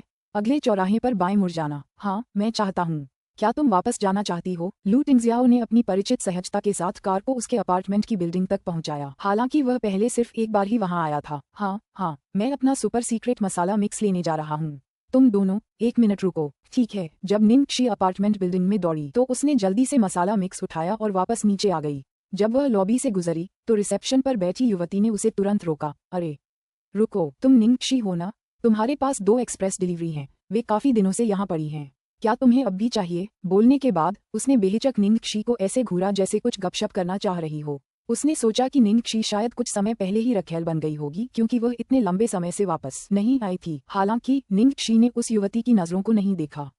उसने बस दोनों डिब्बे उठाए और बाहर चली गई। जब वह प्रवेश द्वार की ओर गई तो उसने देखा कि लिटिल ट्रेजर खिड़की के सहारे झुका हुआ दूर से ही उत्सुकता से प्रतीक्षा कर रहा था। निंगशी की नजरें गर्म हो गईं। एक पल बाद काले कपड़े पहने 3 आदमी अचानक उसकी नजरों में आ गए। एक नजर में ही उसे अंदाजा हो गया कि वे बुरे इरादे से आए हैं और सीधे उसकी तरफ बढ़ रहे हैं। निंगशी की आंखों में सजगता की चमक आ गई। उसने तुरंत अपने हाथों में पकड़ी चीजें नीचे रखीं और जोर से अपनी स्कर्ट फाड़ दी। इसके बाद उसने उन आदमियों में से एक पर जोरदार लात मारी जो उस पर टूट पड़े थे। उस व्यक्ति ने अपनी पूरी सतर्कता खो दी थी, इसलिए लात लगने से उसका पूरा शरीर हवा में उछल गया। उसके बगल में खड़े 2 आदमी कुछ पल तक तो शून्य से देखते रहे, फिर होश में आए। उनके हाव भाव क्रूर हो गए और वे उस पर और भी ज्यादा क्रूरता से हमला करने के लिए दौड़ पड़े। निंगशी का पहनावा आज कुछ ज्यादा ही औरतों जैसा था, इसलिए उसकी सारी हरकतें रुकी हुई थीं। वह उन दोनों को तुरंत शांत नहीं कर पा रही थी। जब वह उन दोनों आदमियों से लड़ रही थी तभी एक और आदमी उसके पीछे से आया। उसने अपने हाथ से उसका हाथ पकड़ा और रस्सी से उसे बांधने की कोशिश की। निंगशी पलटवार करने ही वाली थी कि उस आदमी ने अचानक उसका हाथ छोड़ दिया और एक भयानक चीख निकाली। वह उस आदमी की बांह टूटने की आवाज भी सुन सकती थी। निंगशी की नजर उस व्यक्ति के हाथ पर पड़ी तो उसने देखा कि लू टिंगजियाओ किसी समय कार से उतरकर आया था और उसके चेहरे पर एक ठंडा सा भाव था। उसके चेहरे से एक जानलेवा आभा निकल रही थी और उसका हाथ उस व्यक्ति की कलाई को मजबूती से पकड़े हुए कुछ जोर लगा रहा था। अध्याय 186। एक प्यारा उपनाम। उसे नहीं पता था कि लू टिंगजियाओ ने क्या करवट ली और उसने बस उस आदमी का पूरा शरीर क्षैतिज रूप से घूमता हुआ देखा जब उसे एक तरफ फेंका गया। वह बोरे की तरह जमीन पर गिर पड़ा और उसके बाद हिला तक नहीं। ऐसा संभवतः इसलिए हुआ क्योंकि लू टिंगजियाओ ने बहुत ही क्रूरता से हमला किया था, इसलिए अन्य 3 लोगों ने सहज रूप से पीछे हटने से पहले एक दूसरे की ओर देखा। क्या तुम ठीक हो? जब लू टिंगजियाओ निंगशी की ओर मुड़ा तो उसकी आंखों में अभी भी हिंसा का भाव था। निंगशी ने सिर हिलाकर कहा, मैं ठीक हूँ। उसने लू टिंगजियाओ को कभी लड़ते नहीं देखा था और उसने तो ये भी मान लिया था कि वह ज्यादातर एक सौम्य और शिष्ट इंसान होगा। उसने कभी सोचा भी नहीं था कि वह लड़ने में इतना अच्छा होगा। तभी एक काली फरारी गाड़ी पास आकर रुकी। गाड़ी से एक व्यक्ति बाहर निकला, उच्च स्तरीय टेलर मेड जियोजियो अरमानी सूट पहने। यह निंग याहुआ था। निंग याहुआ ने निंगशी के बगल वाले आदमी को ऐसे देखा जैसे कूड़ा देख रहा हो और फिर तिरस्कार भरी नजरों से उनकी खड़ी कार पर डाली। निंगशी, क्या यही वो आदमी है जिसके साथ तुम इतने दिनों से घूम रही हो और यही वजह है कि तुम कभी घर नहीं लौटी? सिर्फ कुछ लाख युआन की एक जर्जर कार चला रहा है। ये सुनकर निंगशी इतनी नाराज हुई कि जोर से हंस पड़ी। तुम किसी आदमी की कीमत उसकी गाड़ी से आंकते हो? उसके शब्दों से पता चला कि उसे उसकी रखेल बनने की परवाह नहीं थी। उसे तो बस इस बात की परवाह थी कि वह व्यक्ति काफी शक्तिशाली और प्रभावशाली है या नहीं। क्या उसके लिए एक ऐसे व्यक्ति की मालकिन होना अधिक महान था जो बेंटले चलाता था? अगर मैं कार देखकर नहीं आंकता तो क्या मुझे उसके चेहरे से आंकना चाहिए? मुझे लगा था कि तुम्हें कोई खास आदमी मिल गया है, पर पता चला कि वह तो कोई बेकार लड़का है। सच में, जितना ज्यादा तुम जियोगी उतनी ही बुरी होती जाओगी। निंग याहुआ ने उसे कोसा। उस आदमी की शक्ल सूरत बुरी नहीं थी, लेकिन चूंकि वह इस तरह की कार चलाता था इसलिए वह ज्यादा से ज्यादा एक छोटी कंपनी का छोटा मोटा व्यापारी ही था। निंग कसी। उन्होंने वास्तव में लू टिंगजियाओ को एक लड़का खिलौना कहा। निंगशी को डांटने के बाद निंग याहुआ ने लू टिंगजियाओ को एक दबंग और घमंडी नजर से देखा। तुम कौन हो? क्या तुम जानती हो कि वह कौन है? तुमने मेरी, निंग याहुआ की, बेटी के साथ खिलवाड़ करने की हिम्मत कैसे की? क्या तुम्हें नहीं पता कि मैं तुम्हें राजधानी में ही बर्बाद कर सकता हूँ? निंग कसी। बाहरी लोगों के सामने लू टिंगजियाओ कभी भी बेवजह की बातें नहीं करता था। निंग याहुआ के सामने वह और भी ज्यादा तिरस्कारपूर्ण लग रहा था। उसे तिरछी नजरों से देख रहा था। उसे ठीक से देखने की भी जहमत नहीं उठा रहा था। निंग याहुआ उसे डांटना और अपमानित करना जारी रखने वाला था, लेकिन किसी कारण से उसके दिल में डर की एक लहर दौड़ गई और वह अचानक बोलने में असमर्थ हो गया। वह तो बस एक छोटा सा बॉस था, वह इतना रौबदार क्यों था? उसकी यह निकम्मी बेटी इस दिखावटी रूप से जरूर धोखा खा गई होगी। निंगशी, मैंने कल रात जो कहा था वह अभी भी सही है। अगर तुम अब मेरे साथ वापस चलना चाहती हो तो अभी भी देर नहीं हुई है। निंग याहुआ ने कहा, मानो वह कोई दान का कार्य कर रहा हो। निंगशी ने अपने होंठ सिकोड़े और लू टिंगजियाओ का हाथ थाम लिया। माफ करना, मैंने अपने बॉय टॉय को चुना है। तुम जहां से आए हो वहीं वापस चले जाओ। निंगशी, तुम्हें इसका पछतावा होगा। उन्हें हाथों में हाथ डाले जाते देख निंग याहुआ गुस्से से भर गया। फिर उदास चेहरे के साथ अपने बगल में खड़े अंगरक्षक को आदेश दिया, उनके पीछे आओ। आज उसे बहुत सी चीजों ने हैरान कर दिया था। उनमें से एक थी निंगशी की मार्शल आर्ट में कुशलता। उसे लग रहा था कि उसकी बेटी शारीरिक रूप से बहुत कमजोर है। दूसरा वह आदमी था। किसी कारणवश उसे लगा कि उस आदमी की पहचान में कुछ गड़बड़ है। वापस कार में निंगशी ने तुरंत अपना सिर खुजलाया और लू टिंगजियाओ से माफी मांगी। माफ करना, मेरी वजह से तुम्हें बिना वजह डांटा गया। ये ठीक है। हालांकि लू टिंगजियाओ को डांटा गया था, उस समय वह बिल्कुल भी नाराज नहीं था। स्वाभाविक रूप से इसकी वजह ये थी कि निंगशी ने आखिर में जिस तरह से उसका हाथ थामा था, यहाँ तक कि बॉय टॉय शब्द भी, क्योंकि उसने उनके आगे माई जोड़ दिया था, एक प्यारा सा उपनाम बन गया। अध्याय 187, रहस्यमय पैकेज। डार्लिंग, तुम डरे नहीं हो, है ना? निंगशी ने जियाओ बाओ, लिटिल ट्रेजर की ओर चिंतित नजर से देखा। लिटिल ट्रेजर ने उसकी बांह कसकर पकड़ते हुए अपना सिर हिलाया। उसका चेहरा डरा हुआ नहीं, बल्कि किसी तरह उदास लग रहा था। वह केवल 5 वर्ष का क्यों था, वह सचमुच जल्दी से बड़ा होना चाहता है, ताकि वह उसकी रक्षा कर सके, न कि सिर्फ दूर से देखता रहे। लू टिंगजियाओ को अपने बेटे की बात समझ आ गई है। ये तुम्हारे बाप का काम है, इसे छीनने की कोशिश मत करो। बहुत कम लोग जानते हैं कि यह मेरा पता है। मुझे किसने पैकेज भेजा है? निंगशी भेजने वाले का नाम देखने के लिए एक डिब्बा उठाते हुए बुदबुदाती है। दुर्भाग्य से लिखावट इतनी अस्पष्ट है कि दिखाई नहीं दे रही। लू टिंगजियो उससे पूछने ही वाला था कि क्या उसे चाकू चाहिए, लेकिन निंगशी ने कुशलता से अपने हाथ से पैकेट को फाड़ दिया। ये संभवतः हर लड़की का आवश्यक कौशल है। पैकेट की बाहरी परत खोलने पर निंगशी को एक खूबसूरत गिफ्ट बॉक्स दिखाई दिया। अंदर एक बोतल में एक बहुत ही बढ़िया परफ्यूम रखा था, साथ में एक बहुत ही साधारण सा नोट था, हैप्पी बर्थडे। लू टिंगजियाओ ने रिव्यू मिरर से देखा कि निंगशी बहुत खुश दिख रही है। एक दोस्त। निंगशी ने ध्यान से इत्र वापस रख दिया और फिर बोलना शुरू किया, यह मेरे चचेरे भाई का है। क्या मैंने तुम्हें बताया था कि मेरे चाचा का एक बेटा और 3 बेटियां हैं? बेटा उनका नहीं है और उनकी 2 बेटियां एक नाजायज औरत से हैं। दरअसल मेरी चाची ने सिर्फ एक बेटी को जन्म दिया था, जिसका नाम निंग तियानक्सिन था। लू टिंगजियाओ थोड़ा शांत लग रहा है। यह मूल रूप से एक चचेरे भाई का है। चचेरा भाई अच्छा होता है, निंगशी ने पुरानी यादों के भाव व्यक्त करते हुए कहा। निंग परिवार में तियानक्सिन ही एकमात्र ऐसी थी जो मेरे साथ अच्छी रही, हालांकि उसका व्यक्तित्व थोड़ा अलग थलग सा है। दुर्भाग्य से शुरुआत में वह थोड़ी रूखी लग रही थी, इसलिए मैं उसके करीब नहीं जा पाई। लेकिन उसने मुझे बार बार निंगजुएलो पर ध्यान देने के लिए याद दिलाने की ठान ली थी। मैंने इसे ज्यादा गंभीरता से नहीं लिया। मेरी बहन के चरित्र की बात करें तो आप वास्तव में काफी मिलती जुलती हैं। हालांकि शक्ल सूरत बहुत रूखी लगती है, पर असल में बहुत अच्छी है। मुझे लगता है कि लेखिका अपनी चचेरी बहन को बड़ी बहन कह रही हैं। लू टिंगशियाओ, उसकी बड़ाई की गई, लेकिन उसे समझ नहीं आ रहा कि उसे खुश होना चाहिए या नहीं। क्या इसे महान अच्छा कार्ड माना जा सकता है? असल में उसे अच्छे आदमी का कार्ड यानी फ्रेंड जोन दिया जा रहा है। निंगशी ने पहला पैकेट खत्म किया, फिर दूसरे पैकेट की तरफ बढ़ी। इस पर लिखावट धुंधली नहीं है, बस भेजने वाले का नाम नहीं लिखा है। एक गुमनाम पैकेज। हाल ही में मुझे बुरी तरह हैक कर लिया गया है। इस बार मुझे किसी गुमनाम पैकेज से तबाह नहीं होना चाहिए। निंगशी ने बॉक्स हिलाते हुए कहा। अंदर कोई आवाज नहीं है, उसे कुछ भी सुनाई नहीं दे रहा है। मैं तोड़फोड़ में आपकी मदद करूंगा। ड्राइवर की सीट से लू टिंगजियाओ ने अपना हाथ बढ़ाया। क्या? निंगशी पूछने ही वाली थी कि तुम गाड़ी कैसे चलाओगे और बक्सा खोलने में मेरी मदद करोगे। तभी उसने देखा कि लू टिंगजियो का हाथ स्टीयरिंग व्हील से हट गया है, लेकिन गाड़ी अभी भी आराम से चल रही है। चौराहे के सामने भी और मोड़ पर भी। निंगशी बस हैरान होकर देख रही थी। ये कार कैसी है? लू टिंगशियाओ ने उदासीनता से उत्तर दिया, मैंने सिस्टम में कुछ बदलाव किए हैं। निंगशी, हालांकि मानवरहित वाहन दुर्लभ हैं, लेकिन इसमें कोई आश्चर्य की बात नहीं है। आपने इसे खुद बदला। इस समय उसने पाया कि हालांकि कार सैकड़ों हजारों कारों के समान एक बहुत ही लोकप्रिय मध्य श्रेणी की कार है, लेकिन इंटीरियर और निर्माण समान नहीं है। लू टिंगजियाओ ने सिर्फ कार का खोल ही नहीं लिया, बल्कि पूरा इंटीरियर ही बदल दिया। उसकी गांठ के नीचे वाली सीट पर, ये तो चमड़े का बना हुआ नहीं है ना? ये धातु की रेलिंग जो इतनी चमकदार और अच्छी लग रही है, कोई हाईटेक चीज तो नहीं है ना? सामने लटकी हुई एक खूबसूरत जेड है जो इतनी क्रिस्टल स्पष्ट है, यह नहीं हो सकती है। इसे बर्फ की जरूरत है। उसने इसके बारे में सोचना जारी रखने की हिम्मत नहीं की। निंगशी आखिरकार संभली और फिर घबराकर लू टिंगजियाओ को सामने से याद दिलाया। लू टिंगजियाओ, तुम्हें सावधान रहना होगा, कहीं वो पैकेज सच में न आ जाए। धमाके की आवाज के साथ उसकी आवाज धीमी पड़ गई। अध्याय 188। क्या आपको ये पसंद है? चमकदार पाउडर मशरूम के बादल के रूप में फट गया, जिसने लू टिंगजियाओ के सिर और कपड़ों को ढक लिया। करीब से देखने पर पता चला कि विस्फोट के बाद जो मलबा फैला था, उसमें हीरे जैसी दिखने वाली कई चमकदार वस्तुएं बिखरी हुई थीं। चीजें भेजने का ये परिचित तरीका था, उसे पूछने की जरूरत नहीं थी। वह पहले से ही जानती थी कि भेजने वाला कौन है। बस बात ये थी कि उसका स्वाद खराब हो गया था। जबकि एक व्यक्ति लोगों को पैसे से कुचलता था, इस व्यक्ति ने उन्हें हीरों से कुचल दिया।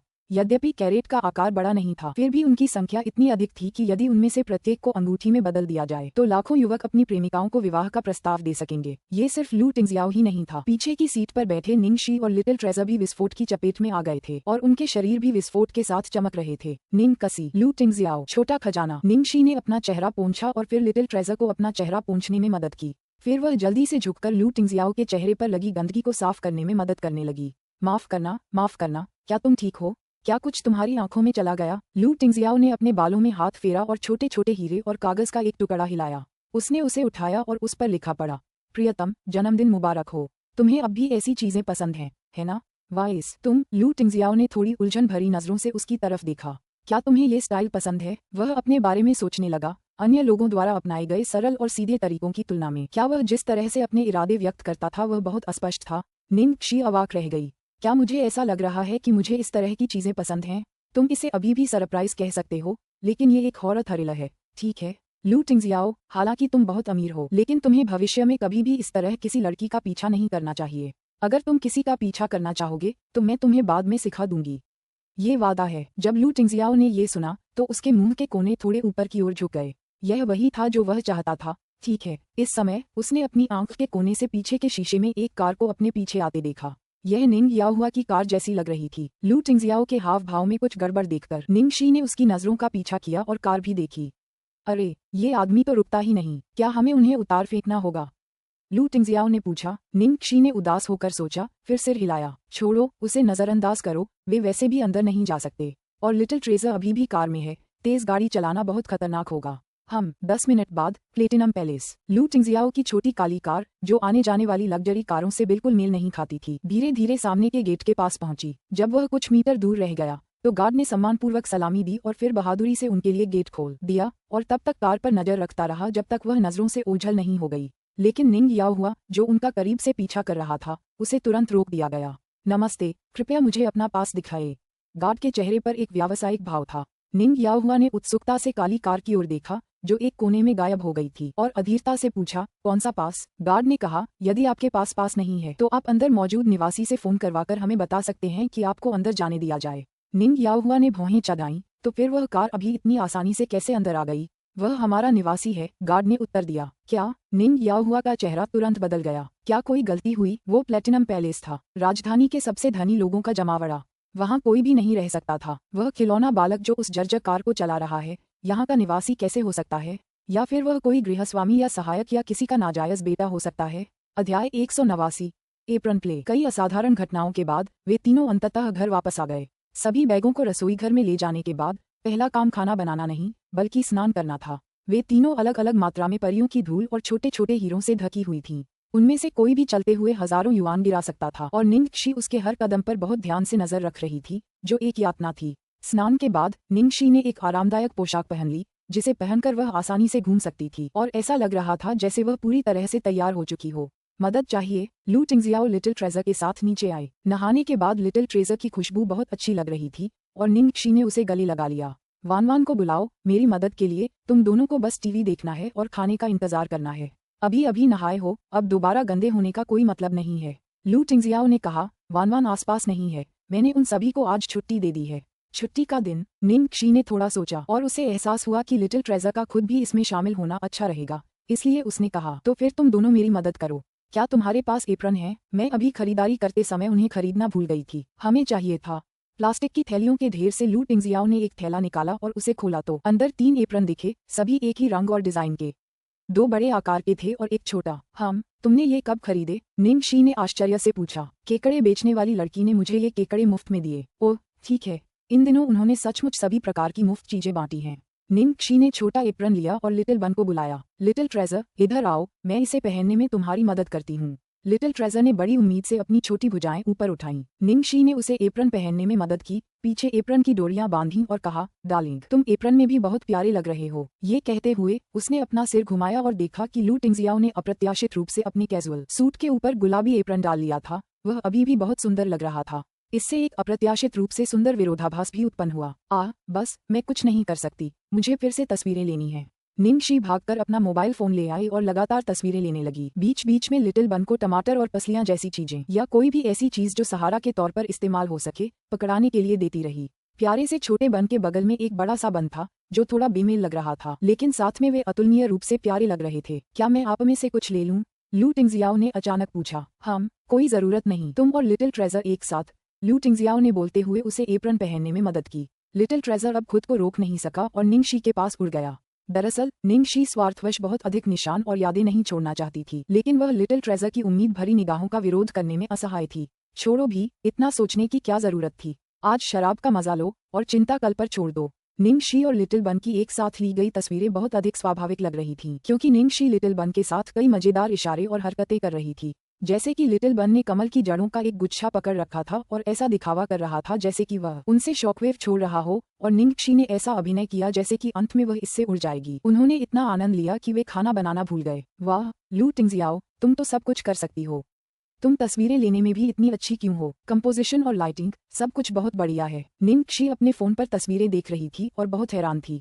वह वास्तव में इन्हें अपने फोन के वॉलपेपर के रूप में उपयोग करना चाहती थी, लेकिन यह संभव नहीं था। आखिरकार लिटिल ट्रेजर की परिस्थितियां बहुत ही असामान्य थीं और वह आमतौर पर उससे संबंधित कोई भी खबर उजागर न करने के लिए बहुत सावधान रहती थी। यदि उसका इतना प्यारा बेटा होता तो वह निश्चित रूप से खुद को हर दिन उसकी तस्वीरें पोस्ट करने से नहीं रोक पाती, जब तक कि सभी लोग उसे ऑनलाइन अनफ्रेंड न कर दें। अध्याय 190। मैं एक पुरुष की पत्नी बनना चाहती हूँ। 3 लोगों के साथ मिलकर काम करने से उन्होंने व्यंजनों की पूरी मेज तैयार करने का काम जल्दी ही पूरा कर लिया। मिर्च और नमक के साथ तले हुए सुअर के पैर, विशेष सॉस में क्रेफिश, मसालेदार केकड़ा, ग्रिल्ड मेमने का पैर, पैन फ्राइड बीफ स्टेक ज्यादातर मुख्य व्यंजन थे और उनमें शाकाहार से ज्यादा मांसाहारी व्यंजन थे। निंगशी जैसी महिला के लिए, जो हमेशा डाइट पर रहती थी, ये डिनर एक बड़ी जिम्मेदारी थी। आखिरकार लिटिल बन अभी भी थोड़ा पतला था और लू टिंगजियाओ को भी अधिक पोषण की आवश्यकता थी, क्योंकि वह आमतौर पर काम से बहुत थक जाता था। आकर्षक और स्वादिष्ट व्यंजनों से भरी मेज को देखकर लू टिंगजियाओ हैरान रह गई। अब मुझे तुम्हारी बात पर यकीन हो गया है। किस बारे में? शेफ बनने के बारे में। निंगशी खिलखिलाकर हंसी। तुम्हें लगा कि मैं बढ़ा चढ़ाकर कह रही हूँ। मैं थोड़ी कमजोर हूँ, लेकिन बरसों का अनुभव झूठ नहीं बोलता। क्या आप पहले शेफ बनना चाहते थे? लू टिंगजियाओ को समझ नहीं आया। निंगशी की मुस्कान फीकी पड़ गई। जब मैं तुम्हें ये बताऊं तो मत हंसना, पर मैं शेफ नहीं बनना चाहती थी, मैं तो किसी की पत्नी बनना चाहती थी। लू टिंगजियाओ ने अपनी आंखें थोड़ी सिकोड़ लीं और उनसे बर्फ का हल्का सा आभास हुआ। किसी की पत्नी बनना कितना मार्मिक वाक्य है, लेकिन वह नहीं था। मैं उस समय बहुत भोली थी, मुझे लगता था कि मर्दों के दिल तक पहुंचने का रास्ता उसके पेट से होकर जाता है। किसने सोचा होगा। ये कहते हुए निंगक्षी अचानक रुक गई और लिटिल ट्रेजर की तरफ घबराई हुई नजरों से देखा, जो ध्यान से सूप के बर्तन को देख रही थी। वह लू टिंगजियाओ के थोड़ा और पास आ गई और धीमी आवाज में बोली, किसने सोचा होगा कि मैंने अपना हाथ बहुत ऊपर रख दिया है। सही जगह नाभि से 3 इंच नीचे है। मैंने सालों तक उसके लिए खाना बनाया, लेकिन निंग जुएलुओ को उसके साथ सिर्फ एक रात सोना पड़ा। दयनीय है ना। वह बहुत दयनीय है, उसे इसका पछतावा होगा। लू टिंगजियाओ ने उसे दिलासा दिया जैसे वह कोई तथ्य बता रहा हो। निंगशी ने माना कि उसे उसकी बातों से वाकई तसल्ली मिली और वह हल्के से हंस पड़ी। ठीक है, आज बहुत खुशी का दिन है, चलो ऐसी बातें न करें जिनसे मूड खराब हो जाए। सूप बन जाने के बाद मुझे बस कुछ सब्जियां भूननी है और बस हो गया। लू टिंगजियाओ ने सब्जी की टोकरी पर नजर डाली। हमें कोई सब्जी नहीं मिली। नहीं। निंगशी मूक भाव से देखती रही। फूलगोभी का क्या, गाजर का क्या, कोई नहीं। अच्छा, तो मैंने सिर्फ मांस ही खरीदा है। बिना सब्जियों के हम ये सब कैसे खा सकते हैं। ये बहुत ज्यादा तेल वाला होगा। हमें तोहफे में कुछ बैंगन मिले थे, लेकिन वो एक डिश के लिए काफी नहीं है। अब तक उनके पास 8 मांस व्यंजन और सिर्फ 2 सब्जी व्यंजन। गन्ने की चीनी में कमल के टुकड़े और ठंडे मीठे टमाटर के टुकड़े थे। ठीक है, मैं जिंगली के घर जाकर कुछ ले आऊंगा। हम दूसरे युवा मास्टर के पास भी ऐसी ही चीज है। निंगशी हैरान थी। हम उसके पीछे सब्जियों के लिए एक ग्रीन हाउस है। बहुत बढ़िया, लेकिन मुझे ही जाना चाहिए। आप निश्चित रूप से नहीं जानते कि क्या चुनना है। ठीक है, तो मैं सूप पर नजर रखूंगा। लिटिल ट्रेजर को तुम्हें ले जाने दो, क्योंकि गार्ड नहीं जानते कि तुम कौन हो। लू टिंगजियाओ ने उसे याद दिलाया। ठीक है, अभी वापस आऊंगा। क्योंकि लिटिल बन उसके साथ था, निंगक्षी बिना किसी बाधा के लू जिंगली के घर के पीछे आंगन में ग्रीनहाउस में प्रवेश करने में सक्षम थी। ग्रीनहाउस में सब्जियां सचमुच अद्भुत थीं, वे भरपूर और रसदार थीं तथा बाजार में मिलने वाली सब्जियों की तुलना में कहीं अधिक ताजी थीं, क्योंकि वे अभी अभी तोड़ी गई थीं। लू जिंगली, वह आदमी सचमुच अच्छी तरह खाना जानता था। जब वह टोकरी लेकर लिटिल ट्रेजर के साथ सब्जियां तोड़ रही थी, तो अचानक उनके सिर के ऊपर से तेज अलार्म की आवाजें गूंजने लगीं। निंगक्षी ने अपना सिर उठाया। क्या हो रहा है। इसके तुरंत बाद उनके पीछे से एक जोरदार गर्जना सुनाई दी। हो, तुम छोटे चोर, तुमने सचमुच इस युवा मालिक की सब्जियां चुराने की हिम्मत की। एह छोटे खजाने। निंगक्षी, लू जिंगली पजामा पहने हुए था। उसके बाल अभी अभी उठने की वजह से बिखरे हुए थे। उन दोनों को देखते हुए उसके चेहरे पर एक अजीब सा भाव था। टोकरी पकड़े हुए निंगक्षी के मुंह के कोने फड़क उठे। दूसरे युवा गुरु, आपने अपने ग्रीन हाउस में अलार्म सिस्टम लगा रखा है। क्या इतनी दूर जाना जरूरी था। क्या आपने यहाँ सोना गढ़ा रखा है या कुछ और। अध्याय 191। मुझे लगता है कि खाना बेहतर है। लू जिंगली ने उसे कड़वाहट से घूरते हुए कहा। बेवकूफ, तेरी हिम्मत कैसे हुई। तेरे हाथ में जितने भी फूलगोभी, पत्ता गोभी, शलजम के पत्ते हैं, मुझे वापस दे। ये पौधे मेरी ही प्रजाति के हैं, मैं खुद इन्हें पानी और खाद देती हूँ। मैं रोज इनके लिए संगीत बजाती हूँ, कहानियाँ पढ़ती हूँ और चुटकुले सुनाती हूँ। ये मेरी शान और खुशी है। ये सोने से भी 100 गुना ज्यादा कीमती हैं। तुमने इन्हें किसी और के घर में इतने बड़े या रसीले होते नहीं देखा होगा। इन्हें आम रसोई में इस्तेमाल करना तो बहुत बेकार होगा। निंगक्षी, उसने सोचा कि वह इन्हें इसलिए उगा रहा है क्योंकि वह इन्हें खाना चाहता है। इसके अलावा उसने कभी नहीं सोचा था कि लू जिंगली का इतना जबरदस्त शौक होगा। इन्हें तुरंत नीचे रखो। निंगक्षी ने पलकें झपकाईं। बहुत देर हो चुकी है, मैंने उन्हें पहले ही चुन लिया है। क्या तुम चाहती हो कि मैं तुम्हें उनके लिए पैसे दूं। तुमने सचमुच मेरे छोटे बच्चों का अपमान करने के लिए पैसे का इस्तेमाल करने की हिम्मत की। निंगक्षी, मैं तुमसे लड़ूंगा। लू जिंगली ने अपनी आस्तीन ऊपर चढ़ाई और उसकी ओर दौड़ने लगा।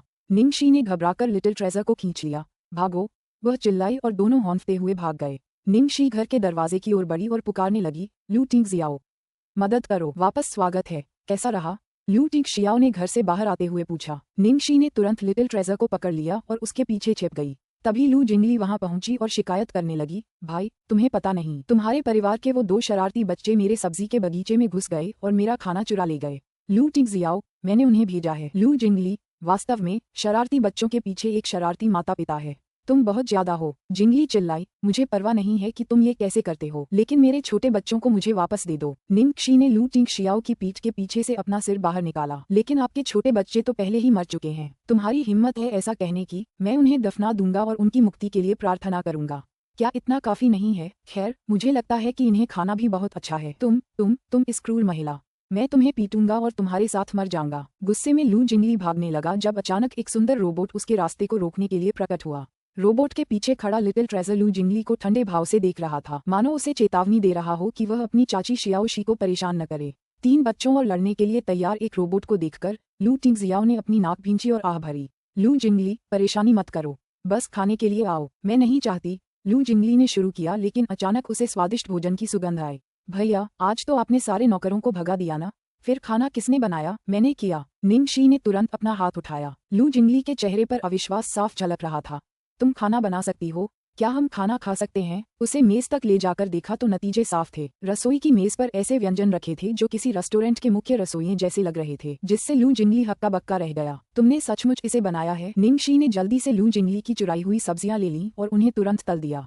ये सब खुद देखने के बाद लू जिंगली को यकीन हो गया कि खाना उसी ने बनाया था, लेकिन क्योंकि वह इस बात को माफ नहीं कर पा रहा था कि उसने उसका खाना चुराया था, इसलिए उसने उसे कोई श्रेय नहीं दिया। तुम्हें क्या लगता है ये कौन सा साल है? सोच रही हो कि तुम किसी आदमी का दिल उसके पेट से निकाल सकती हो। उम्मीद है तुम उन बेवकूफाना बातों के बारे में नहीं सोच रही हो। नाभि से 3 इंच नीचे, कमर के नीचे वाली चीज चाबी है, ठीक है। निंगशी के पास हंसने के अलावा कोई चारा नहीं था। ये बात वाकई हैरान करने वाली थी कि वह और लू जिंगली एक ही तरह से सोच रहे थे। हालांकि उसे बदनाम करने का अधिकार सिर्फ उसे खुद को ही है। वह दूसरों को ऐसा कहने कैसे दे सकती है? ओह, क्या ऐसा है? निंगशी ने स्वाद से एक भौं उठाए, फिर कुछ चावल और मांस उठाया और लू जिंगली के मुंह में ठूंस दिया। अध्याय 192। मेरी होने वाली भाभी। अम्मा, तुमने मेरे मुंह में क्या डाला? जहर। लू जिंगली थूकने ही वाली थी कि एक पल में उसका चेहरा बदल गया। छी, ये तो बहुत स्वादिष्ट है। क्या है? बाहर से कुरकुरा, लेकिन काटते ही मुंह में पिघल गया। कितना स्वादिष्ट है? इतना स्वादिष्ट कैसे हो सकता है? तुम्हें अब भी लगता है कि पेट से होकर गुजरना बेकार है? निंगशी ने अपनी बाहें पार करके शांति से पूछा। लू जिंगली ने उत्साह से सिर हिलाया। यह उपयोगी है, यह उपयोगी है। अगर मेरी पत्नी खाना बनाने में इतनी अच्छी होती तो मैं हर रोज घर खाना खाने जरूर जाता। पहले तो उसे अपने भाई के प्रति सहानुभूति महसूस हुई थी, लेकिन अब निंगशी से शादी करने में कुछ लाभ था। क्या अब भी आप अपने छोटे बच्चों को दफनाना चाहते हैं? लू जिंगली ने गंभीरता से कहा। नहीं नहीं नहीं, तुम्हारा बर्तन उनकी आदर्श कब्र है। अब से तुम अपनी इच्छानुसार सभी सब्जियां चुन सकते हो, बशर्ते तुम मुझे रात के खाने में शामिल होने दो। वाह, क्रेफिश कितनी स्वादिष्ट थी। वाह, और बीफ स्टेक भी बढ़िया है। तुमने कौन से मसाले इस्तेमाल किए? मैंने हर जगह का अच्छा खाना चखा है और मैंने ऐसा कुछ भी नहीं खाया जो इतना खास हो। यह एक गुप्त रहस्य है। मैं आपको इसकी रेसिपी कैसे बताऊं? अरे अरे अरे, बहुत हो गया, धीरे करो। हम तीनों अब तक खाना बनाने में व्यस्त थे और हमने एक भी निवाला नहीं खाया है। खांसी, माफ करना। तुम लोग बैठो बैठो, खाओ। नहीं नहीं नहीं, रुको, मुझे एक तस्वीर लेनी है और इसे अपने वीचेट मोमेंट्स में पोस्ट करना है। ये बहुत स्वादिष्ट है। जियो शी, मैं वास्तव में कभी नहीं बता पाऊंगी कि तुम में इतनी प्रतिभा है। लू जिंगली ने बोलते हुए कुछ तस्वीरें लीं और अपने वीचेट मोमेंट्स में कैप्शन के साथ पोस्ट की। वाह, सब लोग, बता दूं, मेरी होने वाली भाभी बहुत अच्छा खाना बनाती हैं। मुझे अपने भाई से बहुत जलन हो रही है। तुम क्या पोस्ट कर रहे हो? उत्सुकतावश निंगशी देखने के लिए पास आई। लू जिंगली ने तुरंत अपना फोन रख दिया। तुम किसी और की निजता में दखल कैसे दे सकते हो? गोपनीयता मेरी जान, तुमने इसे पहले ही अपने मोमेंट्स में पोस्ट कर दिया है। मैं खुद देख लूंगी। निंगशी ने अपना फोन निकाला और वीचेट खोला, क्योंकि उसने लू जिंगली को पहले ही वहां एक दोस्त के रूप में जोड़ रखा था। अंत में उसे कुछ भी नहीं मिला। अरे लू जिंगली, तुमने ऐसा क्या लिख दिया जो इतना गुप्त है? तुमने तो मुझे अदृश्य बना दिया है। तुम्हें क्या फर्क पड़ता है कि मैंने क्या लिखा? मैं जो चाहूं लिखने के लिए आजाद हूँ। लेकिन मैं ही तो थी जिसने आपकी तस्वीरों में व्यंजन पकाए थे। जब निंगशी और लू जिंगली बच्चों की तरह झगड़ रहे थे, लू टिंगजियाओ ने बिना किसी की नजर पड़े अपने फोन पर एक नजर डाली, फिर देखा कि लू जिंगली ने क्या पोस्ट किया था और भाभी भाभी शब्द लिखे थे। इसमें कोई आश्चर्य नहीं कि उसने इसे इस तरह से स्थापित किया था कि निंगशी इसे न देख सके। इसे पोस्ट किए हुए अभी कुछ ही मिनट हुए थे और बहुत से लोगों ने इस पर टिप्पणी कर दी थी। मोलिंगटियन, अरे बाप रे, मुझे लगा था कि तुम पिछली बार सीरियस नहीं थे। उसकी सच में कोई गर्लफ्रेंड है? लगता है उसके पास बहुत अच्छे हुनर हैं। मैंने कभी नहीं सोचा था कि लू टिंगजियाओ को हाउसवाइफ टाइप में दिलचस्पी होगी। किन मुफेग, ये तो अप्रत्याशित है। क्या वह वाकई खाना बना सकती है? एक ऐसे व्यक्ति के रूप में जो लोगों का पेशेवर विश्लेषण करता है, मैं सचमुच नहीं कह सकता कि वह गृहिणी टाइप की है। मास्टर लू, बुरा नहीं है। मैडम लू, अरे ये लड़की वाकई बुरी नहीं है। आजकल ज्यादा लड़कियां खाना बनाना नहीं जानती। क्या ये नीचे दाईं और मेरे प्यारे पोते लिटिल ट्रेजर का हाथ है? लगता है उसका वजन बढ़ गया है। वाह वाह वाह। और कई अन्य टिप्पणियां भी थीं जिनमें कहा गया था कि लू टिंगजियाओ एक भाग्यशाली व्यक्ति है और पूछा गया था कि वह उसे उनसे कब मिलवाएगा और वे कब मुफ्त भोजन के लिए आ सकते हैं। वैसे जियाओ शी, आपके मैनेजर का फैसला हो गया है। लू जिंगली ने जल्दी से विषय बदल दिया। जैसी कि उम्मीद थी, निंगशी का ध्यान तुरंत भटक गया। सच में? कौन? हे, मैं तुम्हें नहीं बताऊंगा जब तक तुम मेरे लिए दूसरा खाना बनाने का वादा नहीं करोगी। लू जिंगली ऐसा लग रहा था जैसे वह उसे अंदाजा लगाने में ही खुश था और उसे इसके लिए मार खानी चाहिए थी। निंगशी ने उसे तिरस्कार भरी नजर से देखा और फिर अपने बगल में खड़े लू टिंगजियाओ की ओर मुड़ी। लू टिंगजियाओ, ये कौन है? अध्याय 193। तुम्हारे जाने के बाद मैं क्या करूंगा? लू जिंगली ने अपने भाई को एक अर्थपूर्ण नजर से देखा, लेकिन लू टिंगजियाओ ने उसे एक नजर भी नहीं देखा और जब उसने उत्तर दिया लिन झिझी, तो लू जिंगली की चाल के प्रति असहानुभूति व्यक्त की। लू जिंगली, बेचारा दिल, क्या तुम्हारी बीवी ने मुझे सिर्फ एक पसली नहीं खिलाई और उसका भी बदला तुम्हें तुरंत लेना था? ये सुनकर निंगजी हैरान रह गई। लिन झिझी, लिंग मन्यू जैसी साधारण सी शख्सियत को अकेले किसने अंतर्राष्ट्रीय फिल्म स्टार बना दिया? वो लिन झिझी, वो मेरी मैनेजर है, बॉस। ये मत कहना कि तुमने मेरे लिए फिर से पिछला दरवाजा खोल दिया। क्या लिन झिझी सिर्फ लिंग मन्यू को ही मैनेज नहीं कर रही है और किसी नए कलाकार को नहीं ले रही है? लू जिंगली का दिल अनकही आलोचना से भरा था। मजाक नहीं, उसने पिछला दरवाजा खोल दिया क्योंकि उसके भाई ने उसे ऐसा करने का आदेश दिया था। इसलिए कल रात वह एच सिटी गया और पूरी रात उसे मनाने में बिता दी क्योंकि लिंग मन्यू रिटायर होना चाहता है। लू टिंगजियाओ ने ऐसे कहा जैसे यह महज एक इत्तेफाक हो। उसने यह नहीं बताया कि लिन झिझी छुट्टी पर है और उसने नए कलाकारों को लेने से इनकार कर दिया है। निंग शी थोड़ा चिंतित थी। तो ये अफवाहें सच हैं कि लिंग मन्यू सेवानिवृत्त हो रहे हैं? हाँ, उसने बहुत पहले ही यह निर्णय ले लिया था। लू टिंगजियाओ ने सिर हिलाया। निंग शी के चेहरे पर अफसोस साफ झलक रहा था। ये तो वाकई अफसोस की बात है। अपने करियर के चरम पर उसने शादी करने और बच्चे पैदा करने का फैसला किया, लेकिन उसके पास सीनियर सोंग लिन के 12 पुरस्कारों का रिकॉर्ड तोड़कर हर बड़ा अभिनय पुरस्कार जीतने वाली पहली अभिनेत्री बनने का सबसे अच्छा मौका था। एक ऐसी अभिनेत्री जो सभी प्रमुख पुरस्कार जीत सके, यही निंग शी का अंतिम लक्ष्य भी था। ये कहने के बाद निंग शी बोली, लेकिन सबके लक्ष्य अलग अलग होते हैं। दूसरों को फैसला सुनाने का काम नहीं है।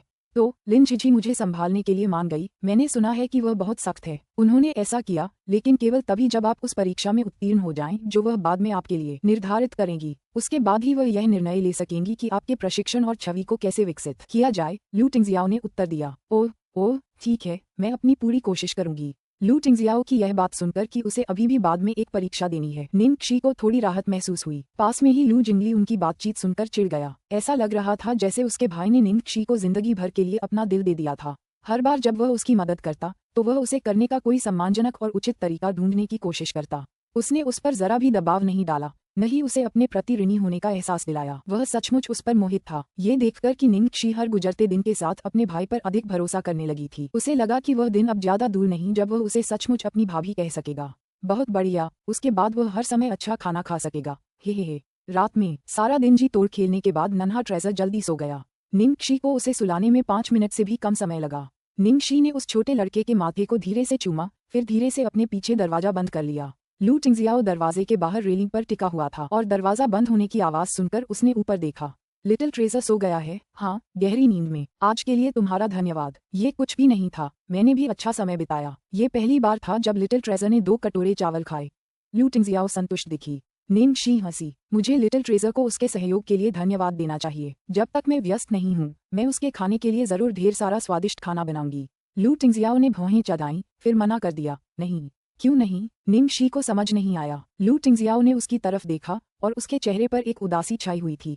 अगर तुम उसे अभी इतना अच्छा खाना खिलाती हो, तो तुम्हारे जाने के बाद मैं क्या करूंगा?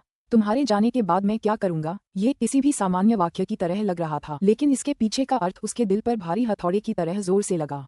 अध्याय 194, काम के पहले दिन की रिपोर्टिंग। देर से रिलीज के लिए क्षमा करें दोस्तों, ये वास्तव में एक व्यस्त दिन था। मुझे काम पर जाने के अलावा अपने भाई के पुरस्कार समारोह में भी जाना था और आज से मेरी ऑनलाइन कक्षा शुरू हो रही थी, लेकिन ये यहाँ है। हमारे प्यारे अनुवादकों को धन्यवाद, भावना, माइलिन और पाम लिबोन।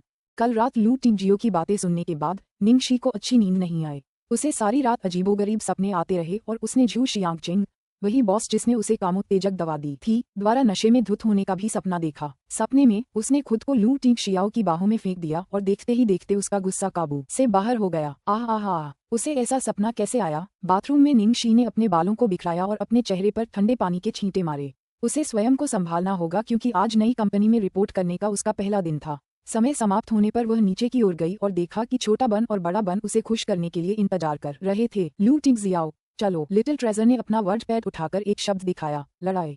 छोटे बन के बगल में एक रोबोट ने कन्फेटी छिड़की और यंत्रवत शब्दों को दोहराया, लड़ाई, लड़ाई। शुक्रिया, शुक्रिया। निंग शी ने छोटे बन को चूमा और बिग बॉस की नजरों से बचते हुए उनकी ओर झुकी। आखिरकार कल रात सपने में उसने लगभग उसके साथ अपनी राह बना ही ली थी। अंततः गोल्डन एंटरटेनमेंट पर शानदार इमारत के सामने खड़े होकर एक नई शुरुआत, नए अवसरों और नई चुनौतियों का सामना करते हुए निंग शी को सीने में दर्द महसूस हुआ। ऊंची इमारत में जाते समय उसके मन में केवल एक ही विचार था, हमला करो। बिना किसी दया के चारों ओर देखने और सजावट के शानदार तरीके को देखकर ये स्पष्ट था कि लू जिंगली में अच्छी सौंदर्य बोध था। लू जिंगली से मिले निर्देशों का पालन करते हुए निंग शी लिफ्ट से ऊपर गई और 17वीं मंजिल के अंत में स्थित कार्यालय में पहुंची। दरवाजा खटखटाने पर उसे एक महिला की आवाज से जवाब मिला, अंदर आइए। दरवाजा खोलते ही निंग शी को लगा कि उसकी आंखें पवित्र हो गई हैं। बाहर से तो इमारत की चमक लगभग चकाचौंध कर देने वाली थी, लेकिन अंदर इस कार्यालय में मुख्य रंग काले, सफेद और भूरे थे। इसे बहुत ही सादगी से सजाया गया था। डेस्क पर एक महिला बैठी थी जिसने काले फ्रेम वाला चश्मा और पेशेवर शैंपेन रंग का सूट पहना हुआ था। नमस्ते निंग जी, आज से मैं तुम्हारी एजेंट हूँ, लिन जी। क्या तुमने मेरे बारे में सुना है? मैं आमतौर पर नए लोगों के साथ काम नहीं करती, लेकिन लिन मन्यू के रिटायर होने के बाद कंपनी को उनके शीर्ष पद के लिए किसी और की जरूरत है।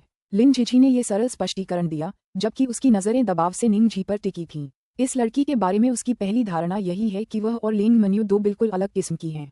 इस लड़की में एक आकर्षक, अभिमानी सुंदरता है। मनोरंजन जगत में इस तरह की सुंदरता को अपनी श्रेणी में अव्वल तो माना जा सकता है, लेकिन ये दोधारी तलवार भी है। एक मासूम सुंदरता इतनी खतरनाक होती है कि तबाही का कारण बन सकती है। लिन जी की बातें सुनकर निंग शी बहुत हैरान हुई। उसे लिंग मन्यू की जगह लेना चाहिए था। क्या यह उम्मीद बहुत ज्यादा नहीं है? लेकिन जितनी ज्यादा मुश्किलें आती हैं, निंग शी उतनी ही ज्यादा उत्साहित होती है। और यही तो हमेशा से उसका लक्ष्य रहा है। हालांकि कंपनी ने आपको उसके उत्तराधिकारी के रूप में चुना है, लेकिन मेरे लिए इसका कोई मतलब नहीं है। मैं आपको 6 महीने का परीक्षण काल दूंगा। अगर आप मेरी जरूरतों पर खरे नहीं उतरे तो मैं आपको निकाल दूंगा। आप कंपनी में रह सकते हैं, लेकिन मैं आपको फिर कभी नहीं चुनूंगा, समझे? लिन जी ने ठंडे स्वर में कहा। निंग शी ने तुरंत सहमति जताते हुए कहा, जी मैडम। इसी समय दरवाजे पर दस्तक हुई और एक मिलनसार, गोल मटोल दिखने वाली छोटी लड़की अंदर आए। लिन जी ने कहा, यह वही सहायक है जिसे मैंने आपके लिए व्यवस्थित किया है।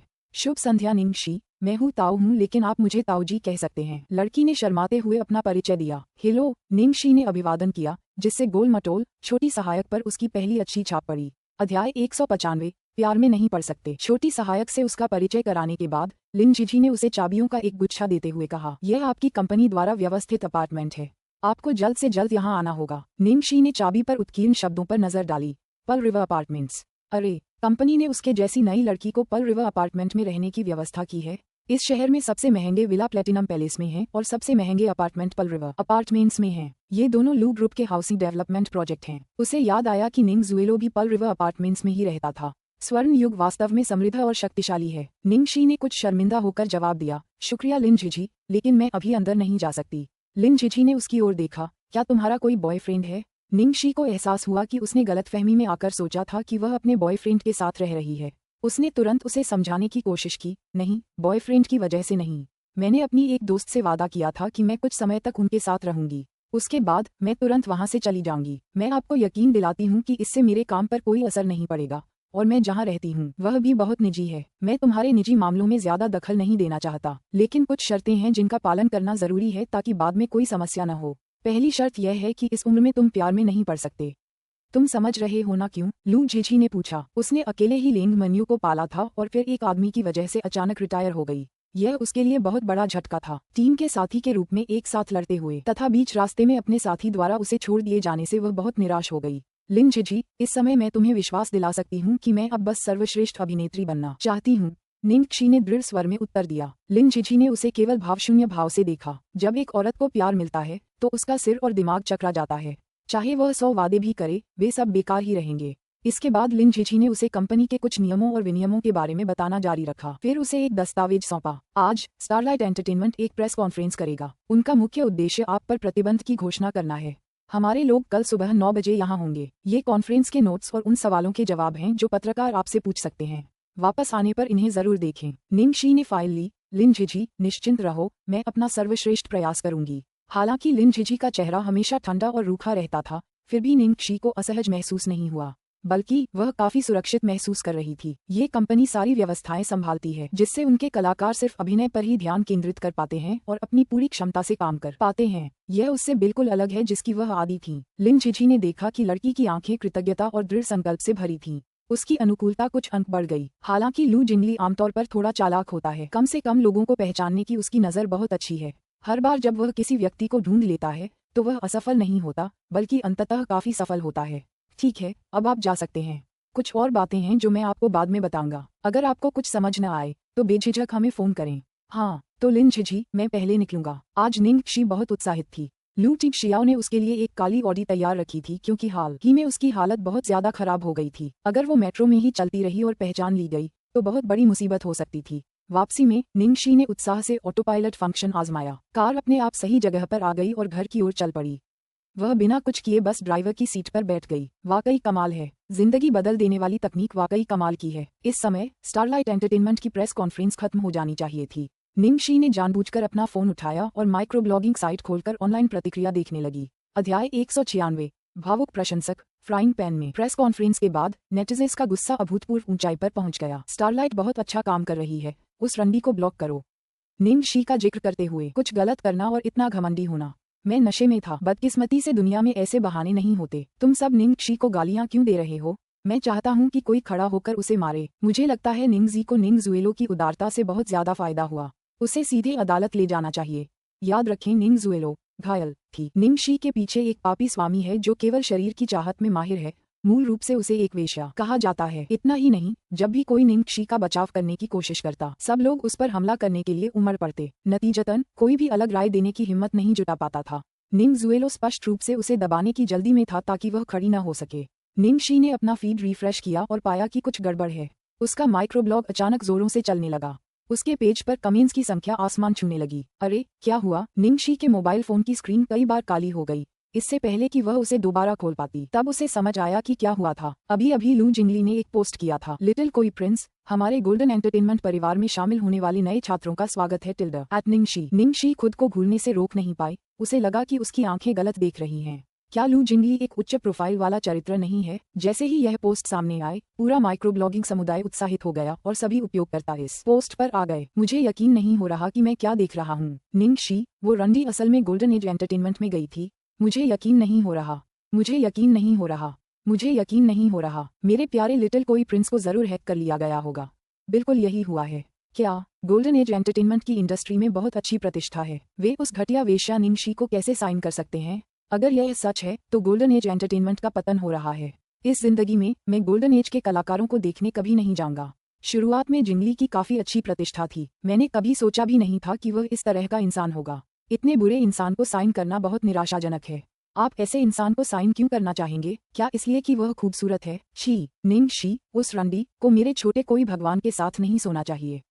मुझे मत रोको, मैं उसे मार डालूंगा। निंग शी जानती थी कि किसी भी मदद के बिना यही होगा। लू जिंगली इतना अधीर क्यों था? वह प्रेस कॉन्फ्रेंस के बाद इसकी घोषणा क्यों नहीं कर सका? ये तो पेशेवर आत्महत्या थी। इस जबरदस्त आक्रोश को देखते हुए गोल्डन एज के दूसरे कलाकारों के माइक्रोब्लॉग भी अपमान का निशाना बनने लगे थे। निंग शी सोच रही थी कि गोल्डन एज का अगला कदम क्या होगा। तभी उसकी नज़र एक पोस्ट पर पड़ी। वह बस अचंभित होकर देखती रही, समझ नहीं पा रही थी कि क्या कहे और क्या करे। उसने जो देखा वह बिल्कुल अप्रत्याशित था। वह लू टिंग शियाओ द्वारा लू जिंगली की एक पोस्ट को पुनः ब्लॉग पर पोस्ट करते देख आश्चर्यचकित हो गई। लू टिंग शियाओ का माइक्रोब्लॉग ज्यादातर सामान्य, फॉर्मूलाबद्ध चीजों से भरा है, जैसे समूह की वर्षगांठ, किसी नए विभाग की स्थापना, किसी बड़ी परियोजना का पूरा होना, या कुछ पेशेवर आर्थिक सिद्धांत जो लोगों को समझ में नहीं आते। फिर भी लू टिंग जियाओ के बहुत सारे प्रशंसक थे। भगवान, भले ही अपडेट आने में आधा साल लग जाए या वह सिर्फ विज्ञापन पोस्ट करे, फिर भी बहुत से लोग उसके पीछे पड़े रहते हैं। इससे पहले वह हमेशा केवल कंपनी की घटनाओं के बारे में चिंतित रहता था, लेकिन अब लू टिंग जियाओ ने न केवल लू जिंगली की पोस्ट को फिर से ब्लॉक किया था, बल्कि कुछ शब्द भी जोड़े थे। निंग शी में आपका स्वागत है। इस बार प्रशंसकों की भावनाएं इतनी सरल नहीं है, जिसके कारण माइक्रो ब्लॉगिंग ट्रैफिक तुरंत बढ़ गया है। स्पाइक, सिस्टम तुरंत ओवरलोड हो गया और दोबारा शुरू होने से पहले कई मिनट तक क्रैश रहा। अध्याय 197 प्रशंसकों की पसंदीदा स्पष्ट रूप से आप हैं। इसके अलावा ऑनलाइन जनमत तुरंत और जादुई रूप से पलट गया। हे भगवान, मैंने क्या देखा? मुझे शांत होने के लिए वॉशरूम जाकर 3 किलो मल खाना पड़ेगा। अगर सिर्फ एक ही अकाउंट होता तो हो सकता था कि अकाउंट हैक हो गया हो, लेकिन अगर लू टिंग जियाओ ने भी इसे फॉरवर्ड किया है तो ये झूठ कैसे हो सकता है? ग्लोरी वर्ल्ड एंटरटेनमेंट ने वाकई निंग शी को साइन किया है और लू टिंग जियाओ ने भी एक कदम आगे बढ़ाया है। दुनिया कहाँ जा रही है? चूंकि लू टिंग जियाओ ने इसे आगे बढ़ाया है, इसका मतलब है कि उसे सच पता होना चाहिए और वह ग्लोरी वर्ल्ड के फैसले से सहमत भी है। लू जिंगली का दिमाग सेक्स से घूम गया होगा, लेकिन लू टिंग जियाओ का तो बिल्कुल भी नहीं घूमेगा। तो कुछ तो गड़बड़ है। हाँ, कुछ तो गड़बड़ है। ग्लोरी वर्ल्ड शायद कुछ बड़ा करने वाला है। चुपचाप पलटवार का इंतजार करो। मैं कुछ नहीं कहूंगी, चुपचाप उलटफेर का इंतजार करूंगी। मैं अपने पुरुष देवता का दृढ़ता से समर्थन करती हूँ। मैं सच का इंतजार कर रही हूँ। मेरे पति पर भरोसा करो। संक्षेप में, लू टिंग जियाओ द्वारा पोस्ट को आगे बढ़ाने के बाद जनता की राय, जो पहले एक तरफा थी, वापस आ गई थी और नेटिजन्स एक तटस्थ रुख अपनाने लगे थे और अंततः अपने होश में आने लगे थे। जैसे ही निंग शी ने वेबो ब्राउज किया, घटनाक्रम ने उसे आश्चर्य से भर दिया। जैसी की उम्मीद थी, जब बड़े दानव राजा ने कदम उठाया तो वह असाधारण था। इसकी मुख्य वजह ये थी कि लू टिंग जियाओ की छवि बहुत ही उत्तम थी। लू कॉर्पोरेशन का कार्यभार संभालने के बाद से उन्होंने कभी कोई गलत निर्णय नहीं लिया था। 5 साल पहले आर्थिक संकट के दौरान कई कंपनियों ने दिवालिया घोषित कर दिया था, लेकिन लू ग्रुप न केवल खड़ा रहा बल्कि इस प्रवृत्ति को तोड़कर शीर्ष पर भी पहुंचा। वह मूलतः एक दैवज्ञ की तरह थे और कोई भी ऐसा नहीं था जो उनकी बातों पर विश्वास न करता। इस बीच लू निवास के नीचे के कमरे में लू जिंगली अपना मोबाइल फोन पकड़े सोफे पर लोटपोट होकर चिल्ला रहा था। साले, ये साले क्या बकवास कर रहे हैं।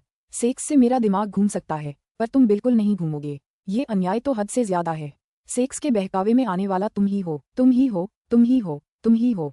उफ, ये तो स्नो इन मिडसमर है। मेरे साथ तो डॉई 2 से भी ज्यादा अन्याय हुआ है। जब वह चिल्ला रहा था, निंगशी वापस आ गई। दूसरे युवा मास्टर, मैं दूर से आपकी चीखें सुन सकता था। आप क्या कह रहे हैं? कुछ नहीं। लू जिंगली तुरंत उठ बैठा। अगर उसके साथ कोई अन्याय भी हुआ होता तो भी वह कह नहीं सकता था। लू टिंगजियाओ, जिसने सैकड़ों बार करवटें बदलते हुए लू जिंगली की तरफ एक नजर भी नहीं डाली थी, ने तुरंत किताब से अपना सिर उठाया।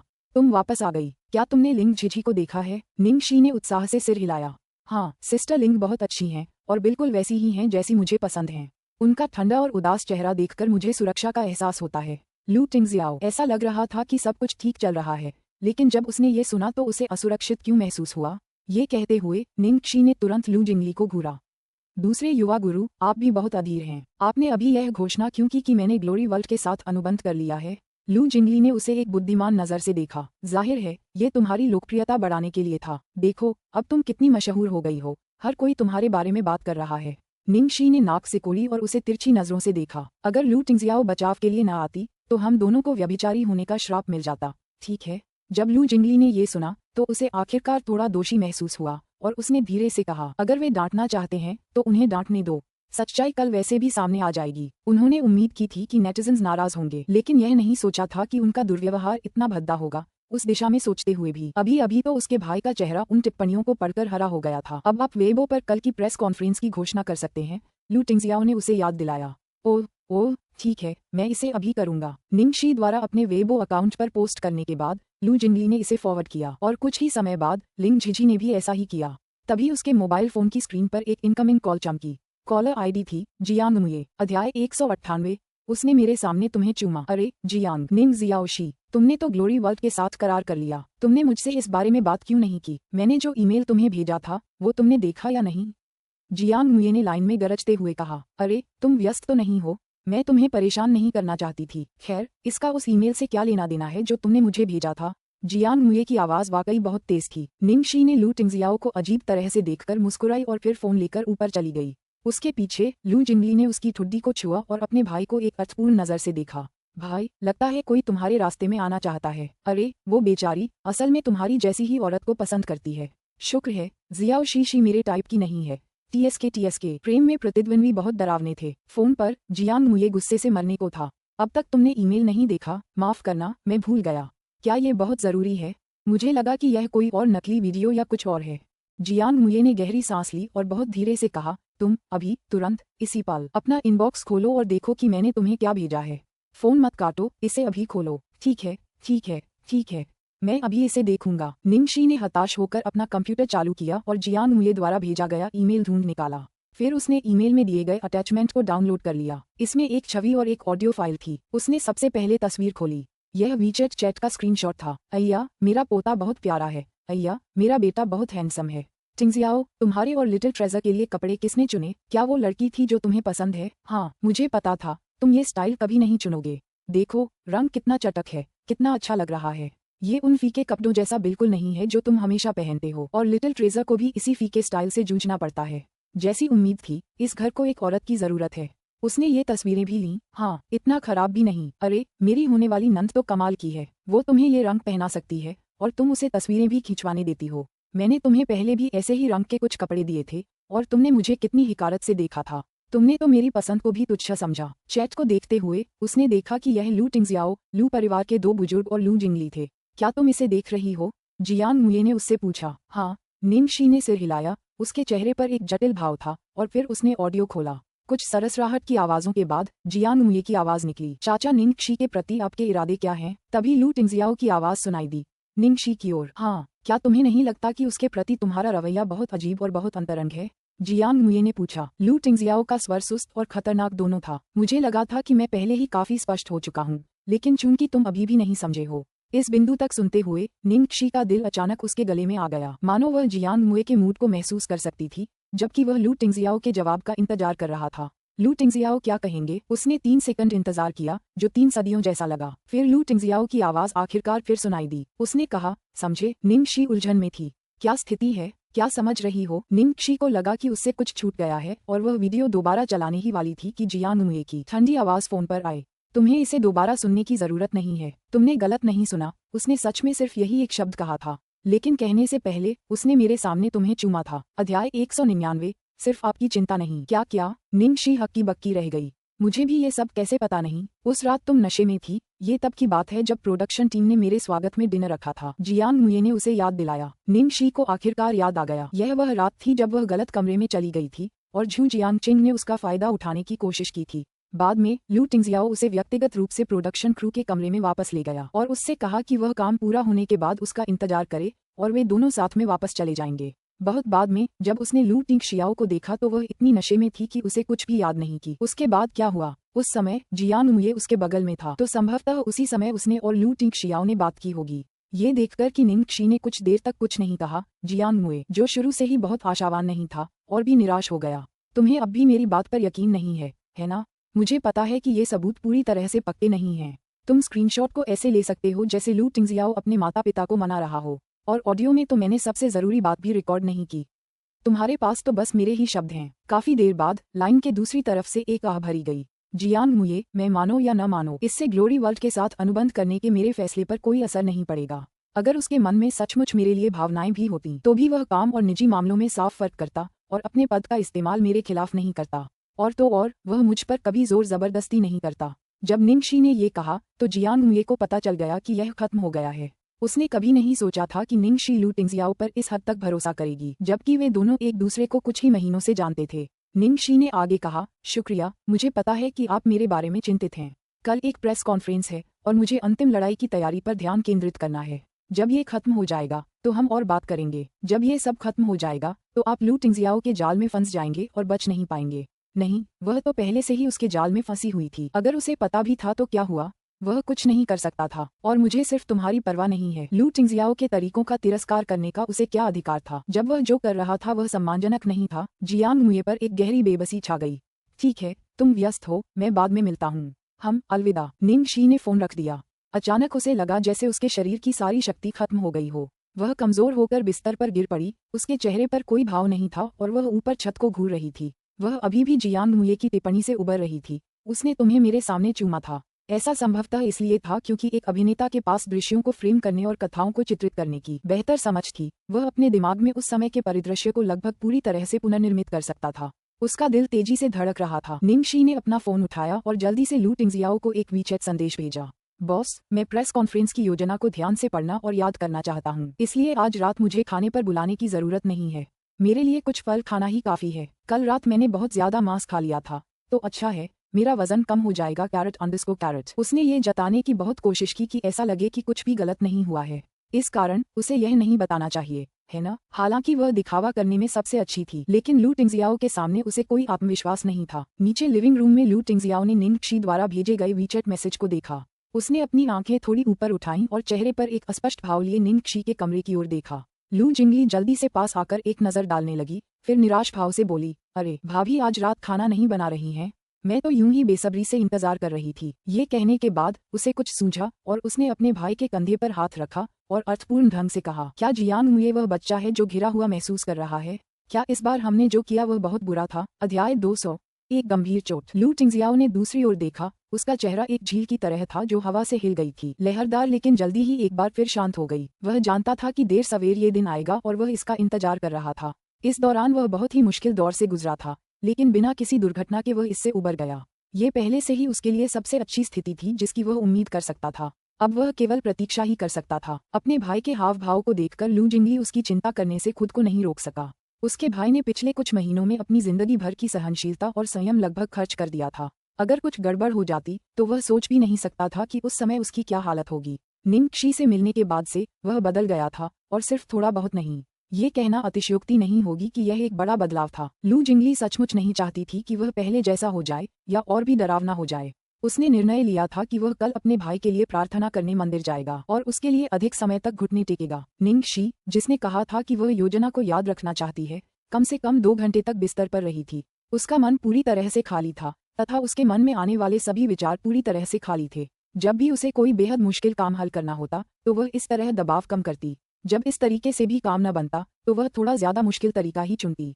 लेकिन बहुत समय हो गया था जब वह किसी बात से इस हद तक परेशान हुई थी। जब उसने दीवार घड़ी पर देखा कि लगभग 10 बज चुके हैं, तभी निंगशी उठी और लिन झिझी द्वारा दिए गए आंकड़ों को याद करने में 1 घंटा बिताया।